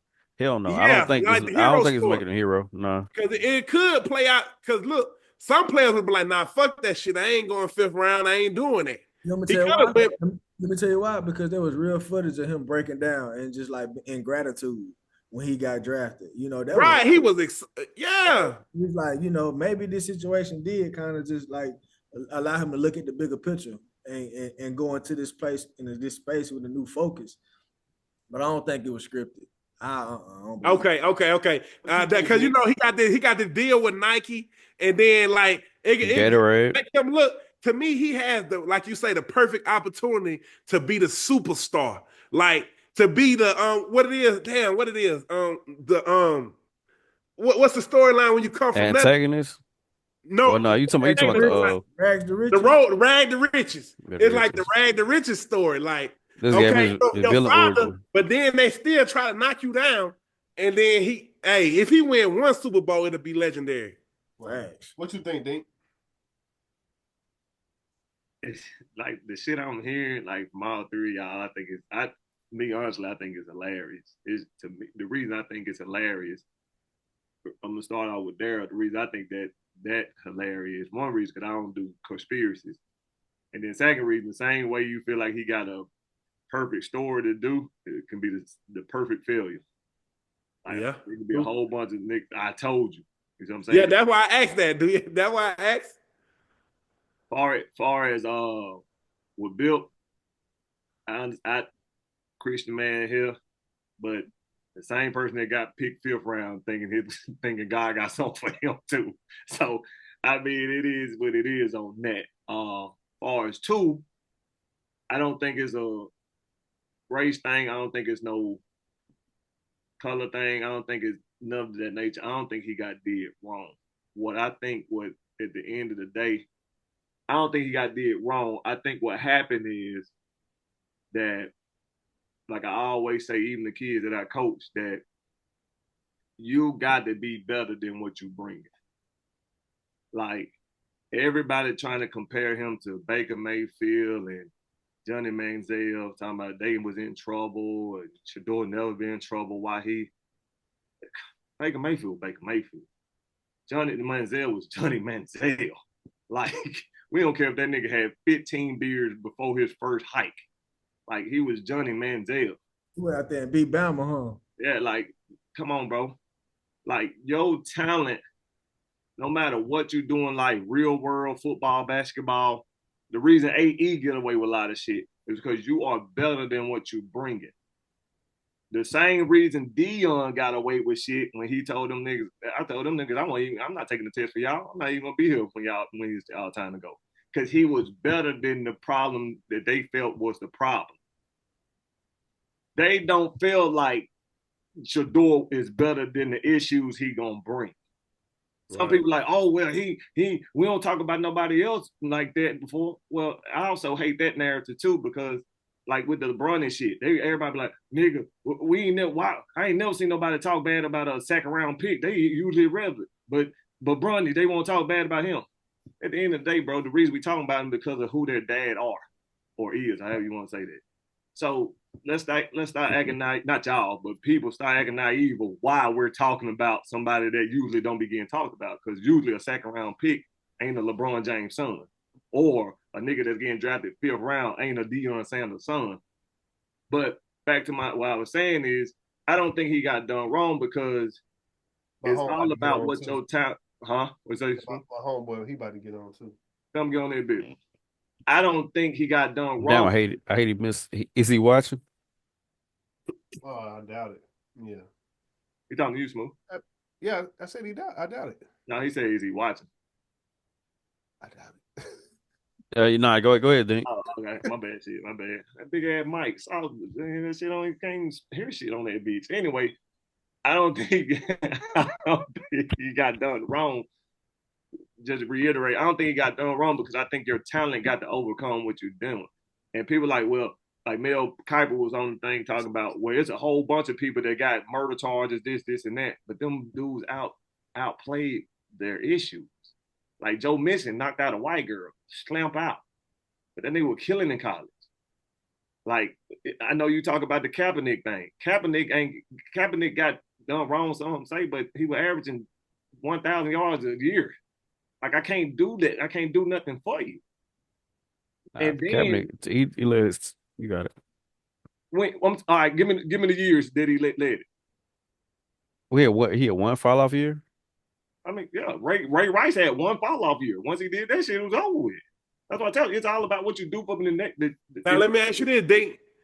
Do you think it's a possibility that he could have went higher based on his talent? That's what I'm trying to tell you. It ain't about talent then. Because if it was about talent, he could have went higher than Cam Ward. What I'm saying is, it's about if your talent outweighs the baggage you bring. Problem. Like it can be. But if he didn't have that baggage, do you think he could have went higher? Possibly so. Like I believe so. I mean, you would give him a chance. But that's what I'm saying. Yeah. I don't think we really arguing a different point then. Your talent. No, I'm talking about when people say he got done wrong. If me and this nigga the same, and I might be this much better than this nigga. Let's say a regular job. Yep. Let's say we car sales. And I'm this much better than that nigga selling, let's say 12 cars a day. I'm selling 15 cars a day. But he always on time, ain't getting the ball no attitude. All right, bro, you gotta go. Yeah, you sell 14 cars, he selling 12, but I ain't got no bag. Bro, why are you putting that narrative on him? That's never been his narrative, bro. What narrative am I getting? What narrative do you think I'm putting on him? Because that sounds like something that you putting on him. I ain't giving no narrative. The baggage, everybody. Hold on, Dink. Hold on, Bill. Let me ask this. What is the baggage that you say Shedeur comes with? The baggage come with his dad. Okay. The NFL is conservative as fuck.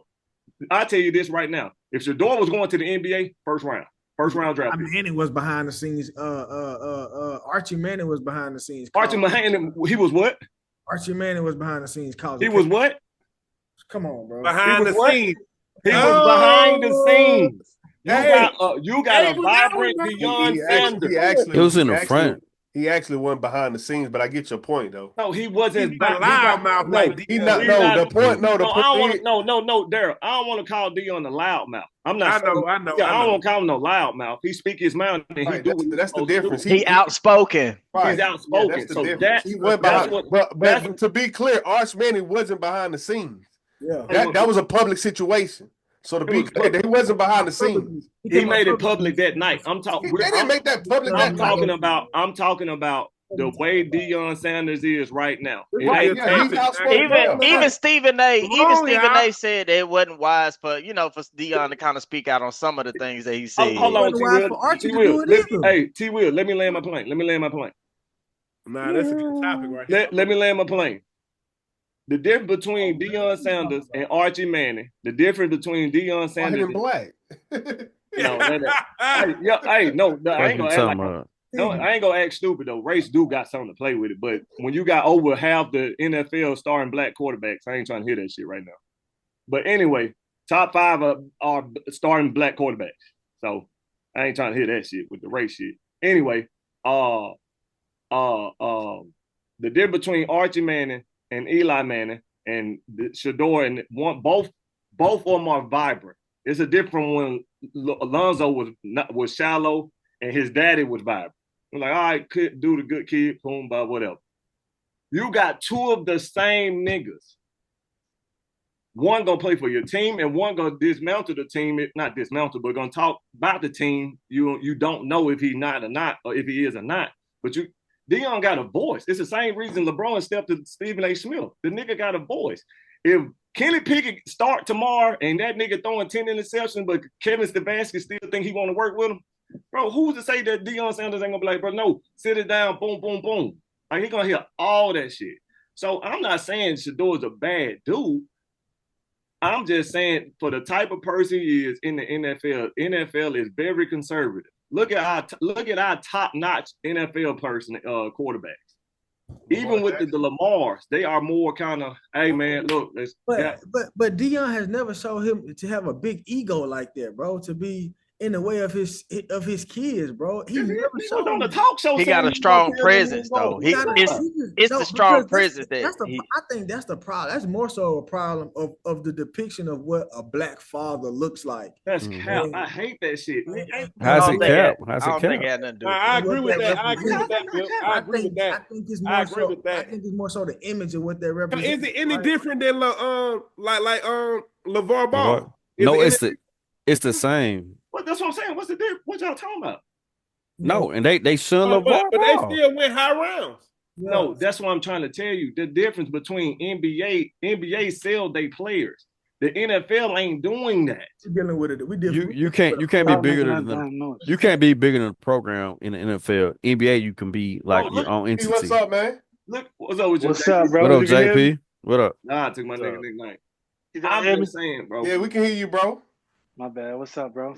What's up, man? Yeah, man. So, me and JP, we didn't went back and forth for motherfucking months about this topic. So, you know what I'm saying? Now that finally the draft day has come, you know, and Shedeur, you know, shit, he went 5th round. So I definitely think it's some truth, you know, to JP, you know, point, you know. So shit, you know, let's talk about it. Yeah, let JP say it.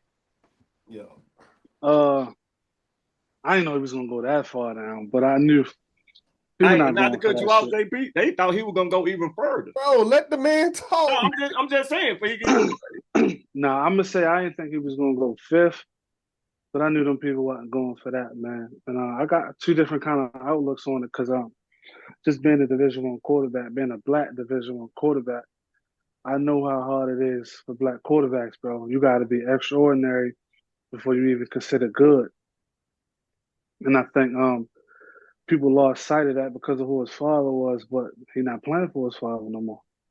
And I think his father kind of did him an injustice by letting him prepare the way he did, man. He could have, knowing the trouble that he went through as a player, you could be flashy, you could be flamboyant, arrogant, whatever you want to call it, and play DB. You can't do that shit and play quarterback. You can't lead a friend. And one of the main things I was telling Lamar about was you gotta lead that locker room. You coming in there 22 years old. This nigga that's 37, 30, you know what I'm saying? I got kids on, 15, that's been in the league 10, 15 years. So how you gonna lead them? You know, it's just a little different, man. So but you don't think he could have adjusted, bro? Say it again. You don't think Shedeur could have adjusted? I mean, it seemed like everywhere he went, he was a winner. I mean, he had his dad, but you just don't think he would have made that adjustment? Nah, you make that adjustment once you get in the door. You don't come in and like I was the main thing I was telling Lamar too was like play the game. You gotta play the game to get in the door. Once you play the game, then you be like, surprise, that's who I am. But you can't do that before you get in the door. And every black quarterback experience it, bro. Look at Cam. You telling me Joe Flacco better than Cam Newton? Or he can sell more tickets than Cam Newton? No, but at some point when your talent start to run out, your ability start to run out, you gotta turn your head around, you gotta pull your pants up. Lamar Jackson gonna go through it, eventually. But right now he's just that good that you gotta deal with what he come with. Shedeur wasn't a generational player, so it wasn't much that a team felt like they was getting besides the stuff that he was putting out there. Now, if he was generational, we wouldn't be having this conversation. Lamar Jackson ain't coming to the game saying, I don't need an agent. My mother going to handle it. I'm going to handle it and demand whatever. He didn't do that. He waited till he won MVP down there twice and then negotiated. You can't just come Jay to Daniels did, though. I mean, he was a Heisman Trophy winner. That's what. That's true. That's what I just fucking said. But everybody. That's why I talk about. Everybody don't know that. Everybody don't know that Jaden Daniels did that. Like you ain't hear that. Only time you might hear that because you know it or whatever the case may be. But everything Shedeur was putting out there, and put it on for the city. Yeah, but I also said this too. Like it's like trying to prove you're a real nigga. You're gonna sacrifice some things. Okay. So you willing to prove you're a real nigga and then sacrifice this? Who you proving it to? Nobody really give a fuck. Don't nobody really care. So you trying to talk about representing a culture. It's a little different how I look at it, bro. Especially when he ain't even see Dion. I said this to Lamar. You didn't even see Dion when Dion was playing. You didn't see the coach or the impact that he had on the game. You didn't even see that. You didn't even witness that. So to say I'm just my father's child, could have played the game a little better than that. Because he do it with Shiloh. He don't let Shiloh talk. He put a muzzle on Shiloh in some moments. I think Shiloh talked more than Shedeur, but I think Shedeur is quarterback. That goes back to that point. I think that's where it don't matter really what Shiloh say. And niggas think Shiloh trash. So I don't even think when that shit was going on with Shiloh, when he owed all that money and he was going bankrupt, Shiloh ain't have a microphone in his face. Shiloh wasn't talking about that stuff. Not necessarily that shit. You can't with going bankrupt. That situation, but I mean, but that's the whole point I'm saying. Playing the game, he wasn't supposed to go to the combine with the jewelry on, sitting in the meetings, and say that the dude really said, whoever want to change their locker room and franchise and culture, if you don't want to change that, don't draft me. And everybody was like, well, fuck it, we ain't gonna draft you. Nah, but I don't see nothing. But it just depends on who it comes from. Like if Joe Burrow say that, then it sounds amazing. But if Shedeur say that, it's also the Joe Burrow and Kirk Cousins where they changed. That shit beautiful. I disagree with that point. Like, what you mean? I personally wouldn't have wore the chains and have my hat backwards. You know what I'm saying? But what I don't think people understand is that is embedded in him. That shit just can't leave. So even though y'all saying, you saying that, even baggage, Daryl. What you say? Now I'm saying the shit you saying that's the. But if it's baggage or whatever the case may be in his brain, bro, I got money. That can't change about me. He's not a nigga who has to conform. And I understand that that's a battle for the NFL. But in his brain, in his pop's brain, nigga, I done already made it. So y'all niggas ain't got to conform like I had to conform, and his pop didn't conform. But is that wrong for thinking that way? All right, so this because he just went 5th round because of that thinking. That's what I'm saying, bro. Just think about like just think about the country guy they come in there with here from stuff they wear, they hunting with. Daryl, I ain't say this shit. Him and Cam Ward is right here. The same shit they knock Shedeur for. He hold the ball, he gets sacked. It's the same thing Cam Ward does. Hey, the difference is the baggage, bro, that's coming with it. You're not telling me. But see, that's not true though. And I'm gonna tell you why it's not true. The difference is the baggage is his father. He can't change that. Him and Cam Ward, if you go watch those videos between him and Cam Ward, they talk the same fucking shit. But you're not Exactly. dealing with Cam Ward's daddy, though. That was going band for band. Band for band. They talk the same shit. But you're not dealing with the You legendary, nigga. I'm generational. You're not dealing with Deion's daddy, though. I just said that. That's what I'm just saying. But y'all act like that's comparison. You can't change that. You can't change that about. That's what I'm saying. But Cam Ward ain't coming out with all the jury on and shit. That's what I was about to say. He ain't going to meetings. You got. He wasn't that respect. He was just talking to them football. Y'all comparing them talking to them owners. Y'all comparing them talking to each other in a competitive fashion. Yeah, that's what I'm saying. I just disagree with wearing the chain, wearing your hat backwards. I'm gonna say this. In a meeting, how many co-workers you in the same or dudes you in the same playing football on the team, and you like y'all talking shit. He talking about the boss. He talking about the supervisor. And then you the one that's like, man, I ain't going to. I don't owe no. I ain't talking to them. But he the one that's going in the meetings and be like, what you need me to do? Thanks. Yep. What you gotta play the game, bro. I don't. I think Cam Ward played the game right. Look, yes, he did. Cam Ward. I thought he was from Florida. I thought he was arrogant, but he really from a country ass city, a country ass town in Texas. Bro, listen, I do not disagree. I do not disagree with none of these perspectives. The problem is you talk about a nigga who done walked into, he was born with money. So our perspective and how that goes is going to be different from a nigga. That's why they humbling him. Can I ask you something, though? What's up? How often do you hear Bronny talk? That's Bronny personality. That ain't LeBron personality. But he know how to play the game. LeBron been playing the game since he's been 18 years old. Wait. But let me get that real quick, Smooth. Bronny talk like Bron. Cayenne talk like Melo. One of them is more closer to their daddy than the other. Can we agree? For sure. And I think Shedeur, he leans more towards the Anthony family than the James family. If we're being honest, right? I don't get that. I don't get what you're saying. Like showboating and bragging. Like Bronny talk, he handle the game well. He know how to answer questions just like his dad. Bron ain't never been, you know what I'm saying? He do that. He do one way. Melo is more flashy. Cayenne is just like Melo. Flashy. Cayenne is closer to Melo than Bronny is closer to LeBron. That goes for Shedeur. He closer skill set. Yeah. No, whoa. It's a little different. The difference is Melo ain't flashy. The difference between Cayenne and Bronny. Cayenne played in the trenches. Bronny kind of been playing wherever where Bron been playing and where he was comfortable at. Cayenne was in the trenches hooping, bro. But that goes back to my point though, bro. He's been coached by his daddy his whole fucking life.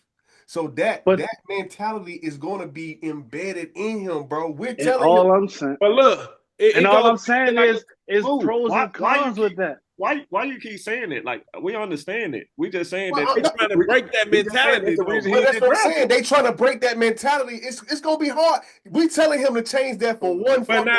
Let me ask you this: is that good or bad? I'm telling you, hey, bro, it's a bad thing. Hold on, it's a bad thing. That's what I'm saying. You trying to justify it though, Smooth? What we saying is that's cool. You were raised like that. You could have been raised with lions and murderers. But, bro, nigga, it ain't legal. It's not that. But this is my question: which one is good and which one is bad? That's the way what I'm saying. He carried himself, or the way the NFL is trying to. That's what I'm saying. That's your boss, nigga. Your boss. That's who's right. And who you trying to get paid by? That's who's right. But that's what I'm saying. If I don't like my boss, huh? That's the point, though. That's what I keep trying to help y'all understand. Like, if you know that the money is already there, you're not gonna bend as far as a nigga without the money gonna bend. That's all I'm trying to convey. So he dropped to the 5th round, and it's everything gets. He got humbled.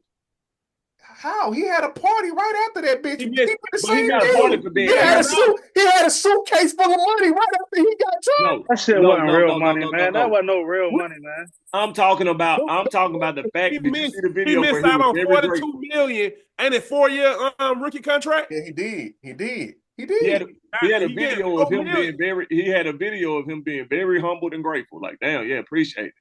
So, he put that hat on, and he even said that wasn't the same kid before that. No, what I'm saying is, bro, you saying just because he had a party, like who wouldn't have a party when they just part of the party? Him being okay. If that's the case, I use this point against you. If he was so happy, if he so used to it, why the fuck he partying about getting drafted? I like the aspect. I'm gonna tell you what I like. Hold on, Dink. I like what Dink said. Right. I asked, was it wrong for the NFL to try to break Shedeur Sanders down? But he gave me the perfect response. That's your fucking boss. If you don't like it, create your own league. No, I don't disagree with that being his boss. But all I'm telling you, if you're a nigga with money, it's certain things that a nigga gonna do with money. But do you have more money than the NFL owners? No, it ain't about money. Hey, my question. No, this is my question. I think the whole. Excuse me, bro. This is my question. What's the point of that? That's what I'm asking. What's the point that he was raised a certain type of way? The question was why he went that.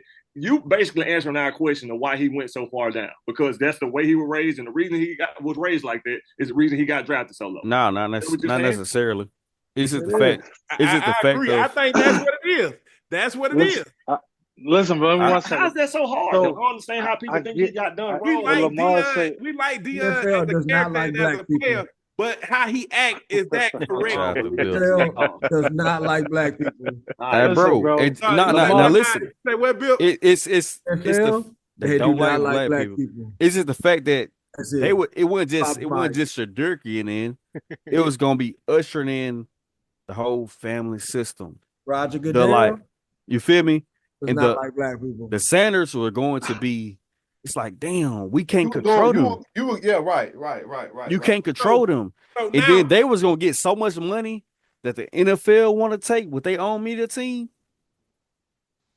But you know what's all right, cool. Take the media team out. You know what's worse than being like we got charges pending, or you know what I'm saying? Damn, I got a motherfucker on probation or gotta do community service for the law. Being black, bro. And not a family trouble. And not a family. And you can move how you move without knowing that you in trouble. Not a family. They got to wait about the boy being. That ain't got to wait on money. Oh no, we got this. It ain't about the boy being in trouble. That's what I'm trying to say. People get picked up for being in trouble all the time. What I'm saying is that's bad. That's what I'm saying, bro. But bro, the people that got picked up that was in trouble, Jalen Carter. He Jalen fucking Carter. You got to be way above your. What I tell you? You got to be way above your baggage. Look, did you see what Jalen Carter did to the damn Pat Mahomes? I don't disagree. The best interior D lineman in the league right now. Y'all got that's our problem. We compare our that was what Shedeur. I think you missed my point, bro. Yeah, I'm not disagreeing with that. All right, cool. We can agree that Shedeur baggage is heavier than the other guys. Right. But Shedeur baggage is being a successful black family. No. What? Don't do that. That's what I'm saying. What? It's the mentality. I think that's what they're getting at. The thing is, y'all acting like y'all forgetting what the NFL stand for. No fun league. As in saying, not for long. If you look at our quarterbacks, black and white, they are a certain type. Even with Lamar, he conformed in a way. Everybody conformed. Pat Mahomes is conformed. Joe Burrow is conformed. Geno Smith, all of them are, subtle. All right, we're going to talk a little noise, but we ain't on that type of level. Shedeur is throwing a rollie up in the damn meeting. Yeah, I agree. Why are we acting like you can do that in the fucking meeting? Like, what the fuck are y'all acting like this for? We ain't got no proof for that, ain't man. Ain't nobody. Listen, he on TV just told y'all, if you ain't gonna pick me, fuck y'all. His daddy go in there and say, his daddy went in there. His daddy on TV saying, "Hey, look, I'm gonna be picking my son's team." Right. Ain't nobody saying he ain't good enough to get drafted. I'm just saying, bro. I ain't saying it's right or wrong, but you asked why the nigga get drafted so low. Whether the dude I think we are saying it. The thing is, you got a baggage. They're not racist or not. Come on, man. I said whether they're racist or not. Everything. Let JP talk, bro.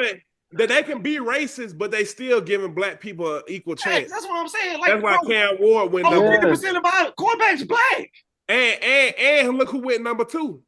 Is that not even that? Deshaun Watson. Go ahead. Deshaun Watson broke the bank with the racist money. With the worst allegations you can have right now. But that's my point though, bro. So this is my point though. When you talk about Deion coaching him his all his life, that's a problem, bro. Yeah. Like I run a little league program, right? And we start at 4 and we end at 13. I watch kids. Sometimes you could play for a coach too long, and it hurts you because some people can't get certain stuff out of people, or they embed certain things into you. Right. Shedeur playing for Deion in college, all that shit did was hurt him. He got the spotlight. He used Travis to get Shedeur and Shiloh spotlight. I told you that he pimped Travis. It worked for Travis, but it ain't worked for Shedeur because how it didn't work though. He in the league. He in the 5th round. But he's still in the league though. That ain't the man, listen, go try to buy Shedeur. Don't change it now, Smooth. Go try to buy Shedeur jersey. But no, see, that's my thing. Like, all right, Deion played Deion a Hall of Fame. He should have been able to prepare his son and say, listen, bro, this is the shit I went through. This is who I was. This don't have to be you. It's like somebody being a gangster or a mob boss, and then now his son, he can keep his son away from him. You know what I'm saying? Like you can't say it's we're not talking about a gangster though. We talking about something that people don't like. Hey JP, this is what I'm saying. What a confident black man? Yeah. What the fuck we talking about? It's more than that. So you telling me that's what we're talking about. Because you're confident, you gotta let everybody know that you're confident. Right. You don't gotta. I think even Stephen A was bringing up some points about that too. You know what I'm saying? It's on you, bro. If it's on you, if it's in you, it's on you. You don't. Stephen A was, even though, Shedeur don't get in no trouble, I was kind of more leaning towards Stephen A, take on it. Some people can see, his confidence or mistake his confidence as arrogance. You know what I'm saying? Sometimes, and I hate to say it, sometimes you do got to tone down just to play the game. Sometimes you have just to play the game. No, bro, so that don't even work all the time. I don't like that term. Look at Kawhi Leonard. Kawhi Leonard. If he was more louder, facts. He would have been a much higher, bigger he'd be more celebrity. Polarizing. He'd be more polarized. Just like AE. Nah, but you can't say that because how not? No. He got a point. He was a Finals MVP. He don't gotta talk. No, but that's what he's saying. If he was that, plus he was a little talkative, he'll have more deals. He'd be more famous. Or he might be. That's not necessarily true because you might not like him as much. No, exactly, you might not like him as much. He'd definitely be more polarized. But how can you? I don't know, man. Deion, how do you coach your son to tell him to change something that's so first no, off, you're not telling them to change. All you gotta say is, "This is what I went through." But listen, you played quarterback. You can't walk and do the type of stuff that I did playing DB. But the also, I could wake up and brush my teeth and go run a 4.2. You can't do that. We gotta really look at it and call it what it is and really be real with ourselves. So Shedeur have crazy numbers? Podcast. Y'all he only won 9 games too. Listen, bro, I'm be honest with you. Shedeur have crazy numbers? When it comes down to quarterback, the kid in Syracuse led the country in passing. What round he went? He went 6 because he had a bad exactly. So I'm just saying numbers don't matter. They don't matter no more. It never really did. Yeah, I mean with Anthony Richardson, it definitely did. Yeah, he damn sure and yeah, he got a long way to go too. But when it comes to went before Pat Mahomes, like shit happened. When it comes to like Shedeur, bro, nobody's saying he's not good. Nobody's saying did he win a lot of games? If you look at his career, he probably was like 500, right? or close to that. Real, not in Colorado, At Colorado, yeah, but no. Oh, Colorado, he was won the swag 500. at So, Jack State. I mean, but it's again, bro. You just can't walk in them. Like, let's get in the door first. Then you can do whatever you want. Yeah, he got. We gotta get in the door first. I think that's my point. I don't think that door was gonna ever exist. You know, if we being honest. I'm telling you, it would have, bro. Exist. Even if he changed his attitude. Hey, JP, mine's is all this. I don't care for racism. I don't care for none of that because it could be racism. It could be they don't like them. I don't even care for it because it's racism everywhere. So I really don't care for that. Now it's all about does your talent outweigh their racist antics or whatever it is. Journalism, racism, whatever. But it's like all black quarterbacks, they were racist until you had to be like, damn, this nigga running. So that's what I'm saying. I don't know if it's racist or not. I don't think it's racism, but I always say from high school, middle school, whatever, your talent got to outweigh whatever you got behind you. Yeah, risk versus reward. It got if you got a bad reward, has to outweigh the risk. If you got a bad and then when it comes to Shedeur, I don't think that's the case. If you got talk about losing a locker room, losing a franchise potentially. And this is a racist system that's trying to put belt to bro. Listen, bro. I'm gonna be honest with you. Racism everywhere. Hold on. Listen. No. Like, bro, two niggas just went first. Get his point off. Bro, I was a black Division I quarterback. We could say it's racism. We could say all that, but this shit been going on since we've been playing. For sure. And you can't. In order to change it, you ain't gonna change it thinking you're gonna walk in the door like that. No, you gotta conform to the system, then try to change it. Spook that sat by the door. The spook that sat by the door. Mm-hmm. You can't walk in there with all this, and you also can't tell people if you don't like what I stand for, don't draft me. Then when they don't draft me, I'm racist. Come on, man, you can't do that. That's what I'm saying. You told me if I don't like it, don't pick me. That's a cop out, bro. No. It's not a cop out. No, bro. There's racism everywhere, bro. That's what I'm trying to say. What you about to say, Bill? I just think that some people who don't look like Shedeur have a right to be cocky like that. But when, Shedeur done it too, and his dad, or Archie Manning, Eli, he said, man, we ain't going certain places. And he was outspoken about that. And, man, it's a narrative that gets created, right? Like, and I think Nick Saban he said it beautifully. Like, this is Nick Saban. He in them spaces. He said that that's what the NFL combine or represents everything that he really don't care for about the NFL, because the people create these narratives behind the closed doors, and whether they're true or false, those narratives gain steam, and these players suffer for it, right?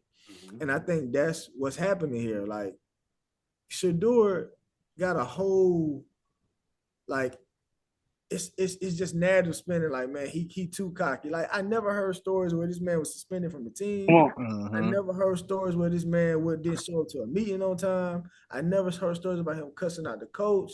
Like, I never heard his daddy was the coach, man. Being drunk, but it's still no stories though, JP. But why would there be stories if your dad is the coach? He always played with his dad. Here's another thing. So do y'all think there are stories? He get coached by Tom Brady on the offseason, all offseason.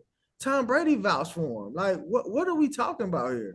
That's sad. You got Tom Brady vouching for you, still go Phil? They can go either way. And I said this to Lamar. I said, bro, because Deion was his coach, a GM or owner, they can't even really take his word for what Deion could say about him, because that's his son. Yeah, no, that's like Jalen Milroe. That's something you gotta. That's just something you gotta live with, though. You know what I'm saying? Like, you just gotta live with it. Yes, I guess. I mean, shit, I'm gonna live with it. If I have an opportunity to be coached by my father, shit, I'm taking that opportunity. Like, so it's like we trying to downplay like the chances of like that actually happening. Like, that's never happened. You know what I'm saying? That's something we never seen. So you saying like it was a bad thing, but like, bro, we've never seen it. Yeah, but all I'm saying is there's pros and cons to it. That's all I'm saying. Oh, for sure. Yeah. I want. There's pros and cons. Yeah, the points you brought up about whether you can believe it or not, I agree with that. Like you can't believe everything that come out your, what I'm saying, your pops. Your daddy, yeah. But I think in this situation, a coach like a James Franklin, a Ryan Day, or somebody got a Nick Saban, somebody that got credibility that has put X amount of players in the league, that a team will go to and say, "Tell us about this kid." And a Nick Saban stamp will help that. Yeah, I don't disagree. I don't disagree. Can I ask you something? But he can't do that because the head coach was I agree with JP? that. I agree with that. Can I ask you something, JP? Yeah. Is Shedeur the best snub ever? No, hell no. Fuck no. So has it not been other better quarterbacks that didn't get For sure. white and or black, right? Yeah. Lamar Jackson slipped because no. I didn't want it's invalid. Your point is invalid. I'm gonna tell you why. No, I'm talking about the no. I'm talking about the racism value. Bro, no, but your point is invalid because this draft is ass. This quarterback class is ass. So that whole point is invalid. Niggas. Okay, so can I ask you this? Whoa. Chase Daniels was a Heisman, and didn't get picked up. What are you talking about? This was undrafted. Bro, but this draft class is ass, bro. It is. But how many? I'm telling you, I'm talking about racism, bro. Realistically, I'm saying Chase Daniels, white dude, prototypical white dude, 6'1", tall, white, blonde hair, blue eye, didn't get drafted, and he balled out in college. Yeah, it's a lot of quarterbacks like that, bro. That's what I'm saying. I'm arguing the racist shit. Shit happened to everybody. Is it race part of it? Yes. Come on, bro. I think racism part of everything. But I'm saying though, his talent wasn't able to overcome the baggage, the racism, all of it. Yeah, but if you talk to black quarterbacks that played in the 90s and early 2000s, they'll tell you, bro, this is the time to be a black quarterback. So all the racism talk and all that shit, you can't really say that, bro, because all right, they're getting them chances. And you don't got to be 6'5" no more. In the early 2000s, you had to be 6'5", blonde hair, blue eye. You had to do that. But you don't got to do that right now. They pops ain't prime. Kyler Murray is 5'6", bro. Yeah, no. Russell Wilson ain't that tall.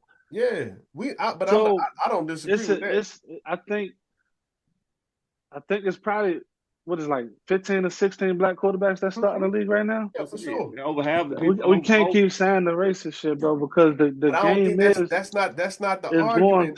That's not the argument. That's what you were just saying. We just said the argument. That's what I'm saying. So we talking about the black quarterback in the NFL? No, we talking about racism. We were saying why racism. It was racist that Shedeur didn't get that. I'm like, bro, I don't think that. It's not about race. If it had something to do with it, it was probably this much. I don't think it was the factor. What was the factor? It was more his actions. I think it's more the actions. I think, bro, people pass their black quarterbacks. At the end of the day, coaches got to win. Because Brian Daboll, I guarantee you, them boys on the hot seat. If they thought Shedeur was better than Jackson Dart, they would have got him because they stayed last year on their contract. And I can tell you this, playing NCAA, I know it's just a video game, but I would rather play with Jackson Dart because he is the more athletic quarterback. I ain't saying he better. I ain't saying, and he did have I can't say he had a better weapon because he had Travis Hunter. But the boy, Trey Harris, or whatever the boy. And he played better defenses too. So that's what I'm saying. Like it's more of a this nigga is hooping. So and you gotta look at the NFL teams that needed a quarterback. It wasn't like when y'all exactly. Yeah. So when y'all, I'm sure when everybody was watching the draft, it was the same three teams you thought that they was going to take a quarterback. Pittsburgh, the Steelers, the Raiders, the Giants, and the Browns. So it wasn't that much. So when you make people uncomfortable and you coming into it like the way you're coming into it now is, well, he going off outlets. He going out. Now it's only two teams that like. When you think about the Saints though. The Saints got a quarterback. Yeah, the Saints had a quarterback though. They got Derek Carr. Nah, but it was out there that who was going number 9. So you could but that was because of Derek Carr. They don't know if his injury real or not. When you say the Saints got a quarterback, the Giants got a quarterback. So now it's two really quarterbacks. The Raiders got a quarterback. So now it's just the Browns and the Steelers. Yeah. So I mean, when you come in there making everybody uncomfortable, like it's 32 teams that need a quarterback, it's not. So when you see him slip to the 5th round, it's like, well, shit, it was only 2 teams that needed a quarterback. Shit, so it makes sense. Okay, the cool. occupancy. So let me ask this so then. bad that even Aaron Rodgers can't even get a job. That's a good point, though. And then look, and then they know the other teams ain't gonna pick you. So shit, why we gonna pay you 42? Why I gotta pay you do it in the 2nd round? You're gonna be here in the 5th. I agree with that. I agree with that. And what people gotta realize is that those people talk. Hey man, y'all gonna get him? Hell no, we're gonna shit. We're gonna wait till the 5th, 6th round and see where he at. That's what Stephen A was saying. He said they probably the owners got together. They got Dylan Gabriel, and then they could trade one of them for another player. Well, no, hey, so T. Will, the only thing I disagree with Stephen A. Smith, and I ain't got the right to because he is Stephen A., but when he talk about collusion, I don't think it was. I think it was collusion in probably not a non-vindictive way. I think it's like you said, like they called up, like the Eagles called the Chiefs, right? But like to see if they wanted to make a trade because they wanted Jahai Campbell. And they called Britt Beach and say, hey, we scared somebody else might make a trade with y'all. Can we, and it was only one spot. And he was like, all right, well, bet. Tell him, are you going for defense or offense? He was like, we going for defense. He was like, all right, bet, because we going for offense because we got the left tackle. So I'm saying, like, to your point, them niggas constantly talk. That's one reason we couldn't get another trade with the Bills because they weren't having that shit because they were going to be 3 years straight of, getting over on them. So to your point, them niggas do be talking. I just don't think, like, I don't want to thinking that I don't think racism ain't got nothing to play in it. I think that shit got a huge, I think it got a part in it, but I don't think it as big as we really think. But what I said to Smooth. Okay, yeah. So my point is, like, from a football perspective, and I didn't say this over and over. Shedeur he's not generational. Like, let's get that. Let's make that clear. He's not generational. He does not have the measurables. You know what I'm saying? We talking about a nigga 6'1", 217 pounds playing quarterback. That's not eye-popping. You know what I'm saying? You're not 6'5", you didn't, and then to the point of, like, him not doing the pro day. He didn't do the pro day. You know what I'm saying? So you didn't show your arm. Then you show up to the pro day, you got the chains on, you got your hat backwards. Okay, I get all of that. I don't argue against none of that shit. But all I'm saying is, when you turn the tape on and you look at all the quarterbacks that were in this draft, he's the second or first best quarterback, depending on how you. Huh? I say second or third, yeah. To me, he's the first or second best quarterback in this draft. This draft particular. So when you look at that, and then you look at we want to talk about off the field character and all this. Like I said, it ain't much he can do to change his personality at this point. Everybody is saying, man, he should have conformed. Deion should have taught him how to conform. It's not gonna happen for a nigga who been a millionaire all his life, and you got some niggas on the other end, the offensive coordinators, all these other niggas who really make less money than you, to tell you gotta change. So I understand that point that you do have to conform, but all I'm saying is it's not that easy if you've been this way your whole fucking life and your pops is major than life. So that's something you done seen. Even if that's not you done seen your pops be that person. So naturally that shit is gonna turn into you. And you've been a star. You've been a star. You won 4 state championships in high school. You go to Jackson State, you win the SWAC. You go to Colorado, you change that program. So, bro, that shit is in his head that, I can be this confident too. But we saying, nah, bro, it don't work like that. And I agree, it might not work like that. But all I'm saying is you can't tell a nigga just to go change for these white folks if you ain't never had to need these white folks. But you're trying to play that game though. That's the thing. You trying to? No, I agree with Smooth. He had to play the game. Can I rebuttal that though? What's up? If you know he ain't generational, right? Right. You don't think his father know that? But his father gonna think. Hold on. I can't answer that question, bro. His father might think he the best quarterback. No. You can't answer that question, P. Okay. All right. So let me hit it another way. Okay. So we say Deion might not look at it like his son not generational. Okay.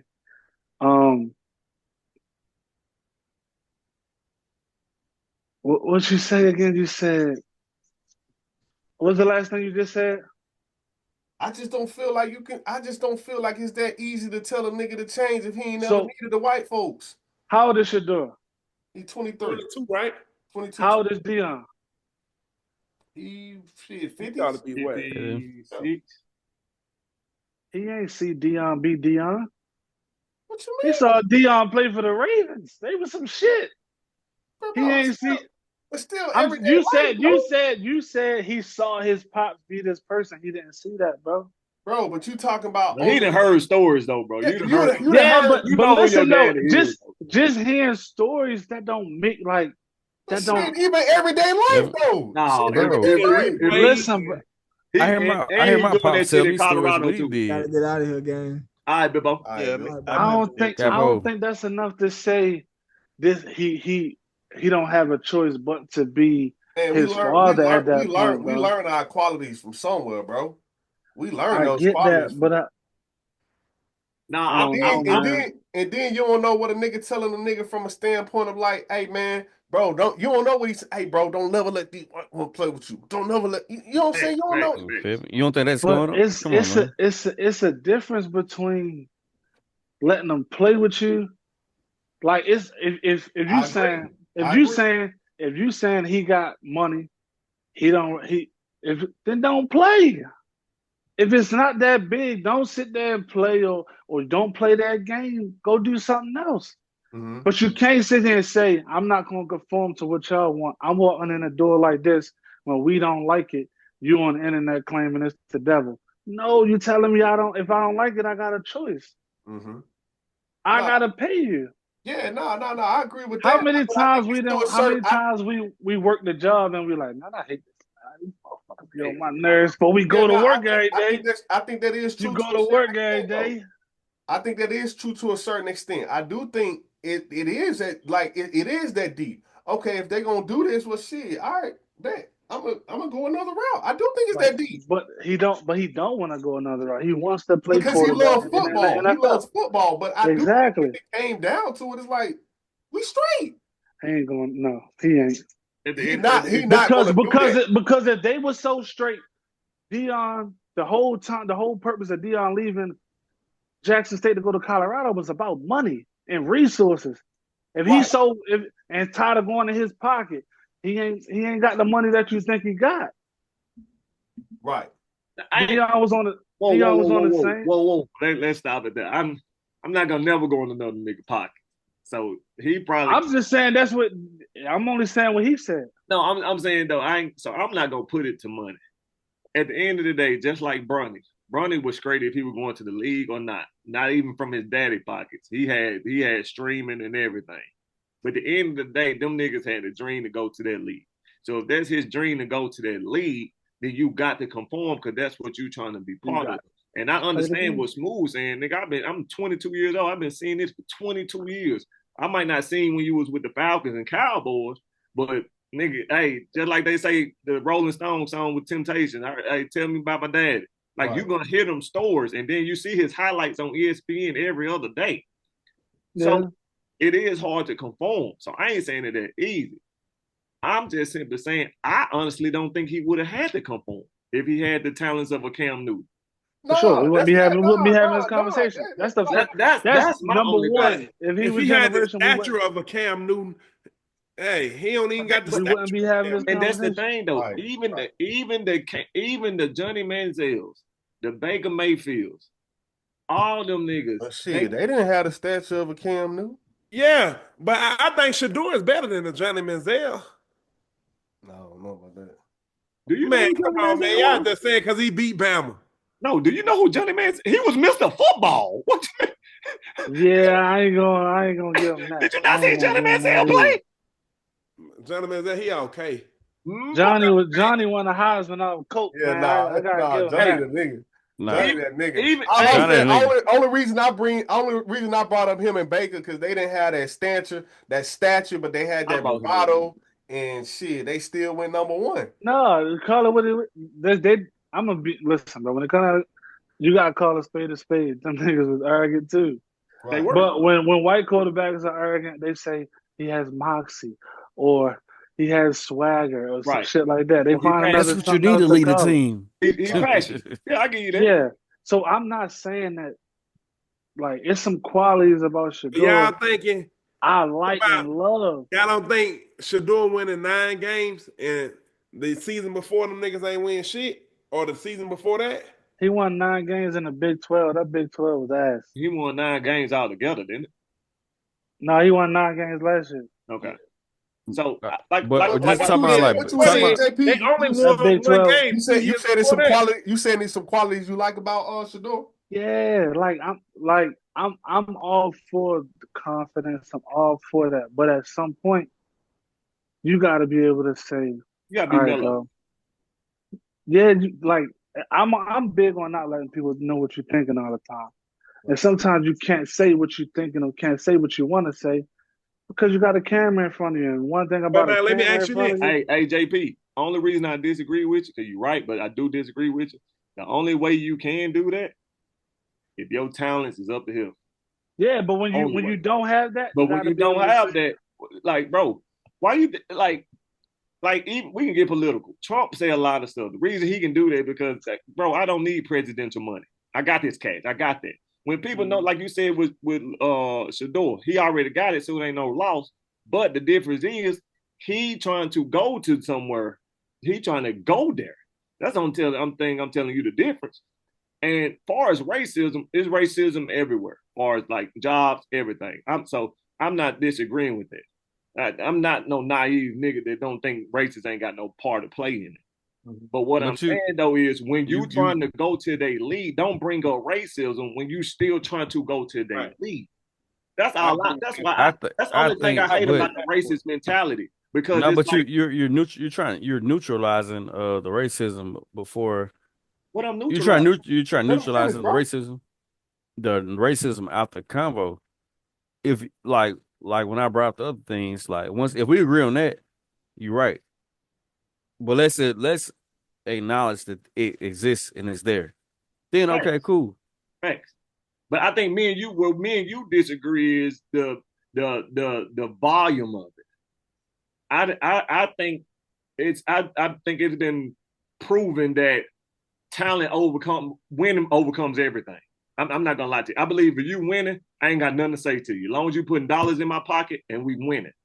I think that's where we disagree at. I believe it don't. No. But all right, cool. Some type of winning overcomes a DV or a DUI or domestic violence or DUI or a battery charge or this and that. You probably have to be Patrick Mahomes to beat going the blackness. Kaepernick couldn't did it. Kaepernick probably could have did. Patrick Mahomes probably could have did it. Yeah, like we always talk about if Cam Newton was the nigga who took the knee. But he did do the. Cam Newton probably couldn't do it. Cam Newton you probably had to be Patrick Mahomes to do it. No. That year Cam Newton was Super Bowl, he could have did it. Yeah. That year. Kaepernick. And the year before that too. Kaepernick could have did it. He just waited too late to do it. Right. Kaepernick was ass when he took that knee. That's why I was telling too. I don't think he was ass. He was decent. That nigga was ass. He was butt. He was ass when he took that knee. He wasn't even starting. I don't think he was starting. He wasn't starting. No, he wasn't. He was ass when he took it. That's why he took the knee. Bro. That's why he took the knee. Nigga was like, oh shit, I'm really tired. All right, cool. But look though. Nigga said, shit, I wasn't playing, so I sat down, but them niggas thought I was talking about the flag. Fuck it, I'm gonna get paid off of it. Shit. That's I really was, just sitting down till the game started. I wasn't getting in. See, they told me to go over those, so I said, shit. Like, whoever with me, come on. But this is my last. But you see what we measured up against, though? No. Now, I'm gonna tell you this too. I'm not like an idiot that like I know you're not calling me an idiot, but I'm not like somebody that's naive to like we got to be great just to be garbage. I'm not saying that, but I'm saying though it's been a lot of people that have overcame the racism that I just don't like. Keep throwing racism as a barrier. Like we got to beat that now because that's one thing we're not gonna get rid of is racism. That's all I'm saying. Like this, bro. We done had Martin Luther King, we done had this new generation, all this. That shit ain't going nowhere. So the best thing to do is either you want to be in a league or you gotta conform to it, and then once you get in the door, you do you. but you can't be calling racism when you trying to go work for them. Like I can't like no matter how I think of my boss, I still can't go and be like, man, they racist. But I'm taking the check. I don't think it don't necessarily have nothing to do with racism to me. I think it's the personality, that have been presented from Dion and Shedeur. They are black, but I do think the personalities, and the demands that Dion has made and has made, is a little bit overbearing. That's the baggage I was talking about. So also with that baggage, I think people don't understand that Dion got the voice and the following to get somebody fired. Get somebody up out of there. That's what I'm saying. So that's also somebody also gonna go into it with that, like he start, saying that this, and that. Somebody could lose their job. I think they honestly, ball on steroids. I think they misjudged more than that, bro. I think they misjudged this draft. I'm sure that they thought that this was a weak quarterback class. Yeah. I'm sure they thought that him and Cam Ward were the two quarterbacks. Yeah, for sure. But I don't think they calculated how many teams actually needed a quarterback. That's true. That is true. Because you ain't picking up. One of y'all brought that up. That is very true. Because it's a lot of teams that didn't need it's 5 out of 32 teams that really only needed quarterbacks. And we said it was the Raiders, but the Raiders didn't. They got Geno. So you take them out of it. The Giants got Russell Wilson. You take them out of it. And Jameis Winston. Yeah, bro. You talk about the Saints. They got Derek Carr. You take them out of it. So it really was Cleveland. Now, when you think about it from that perspective, this really ain't a deep convo. It's not. You gotta really break it down like that. Yeah, when you think what if that was the team that you made uncomfortable? It's two teams that need quarterbacks, and one of them that's what I'm saying. Right, he was talking because he was going to the Giants. But too, I don't want to give up on the conversation, but bro, it wasn't 32 teams that needed a quarterback. It wasn't. I knew that.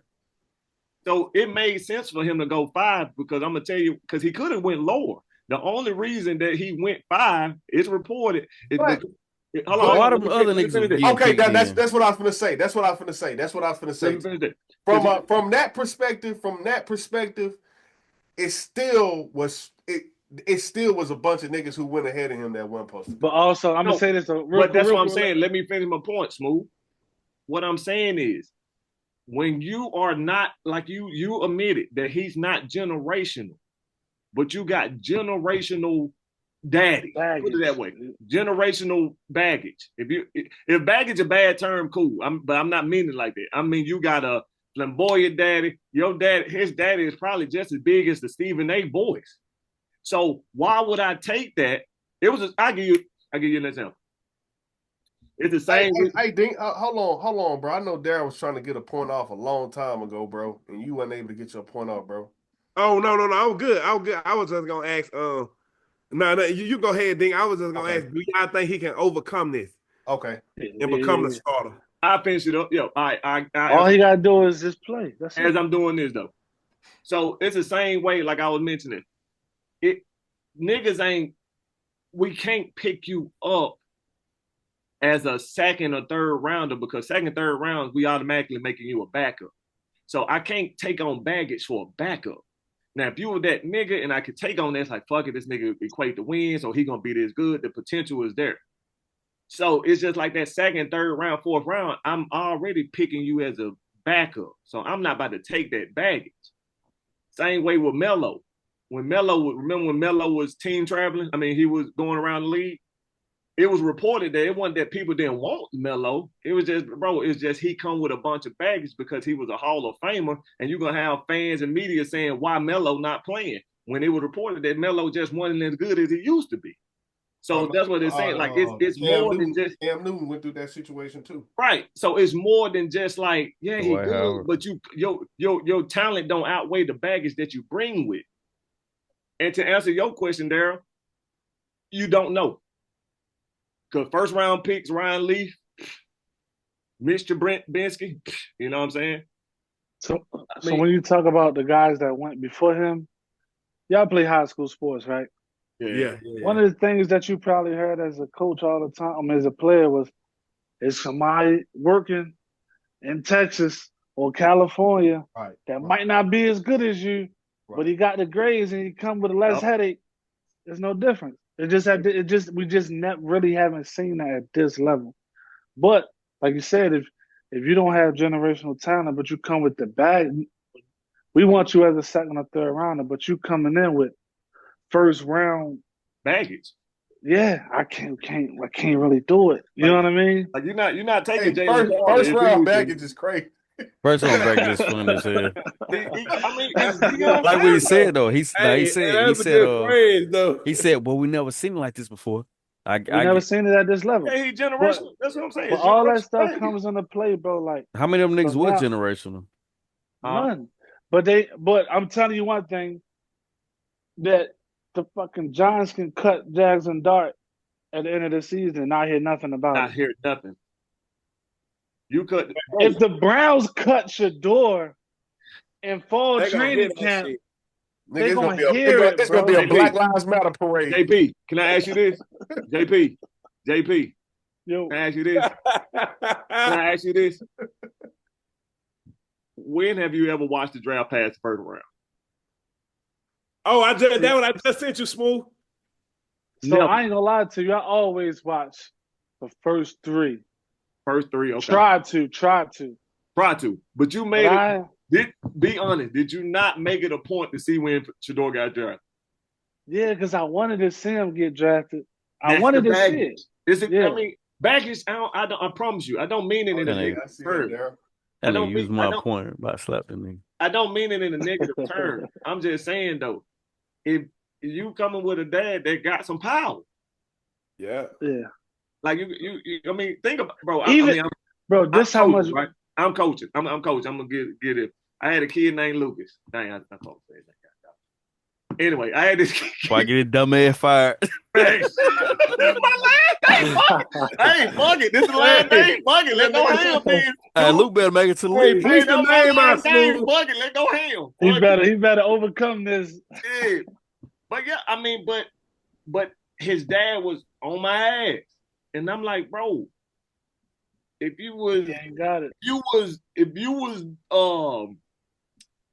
I had another kid named Dyson, whatever, good kid.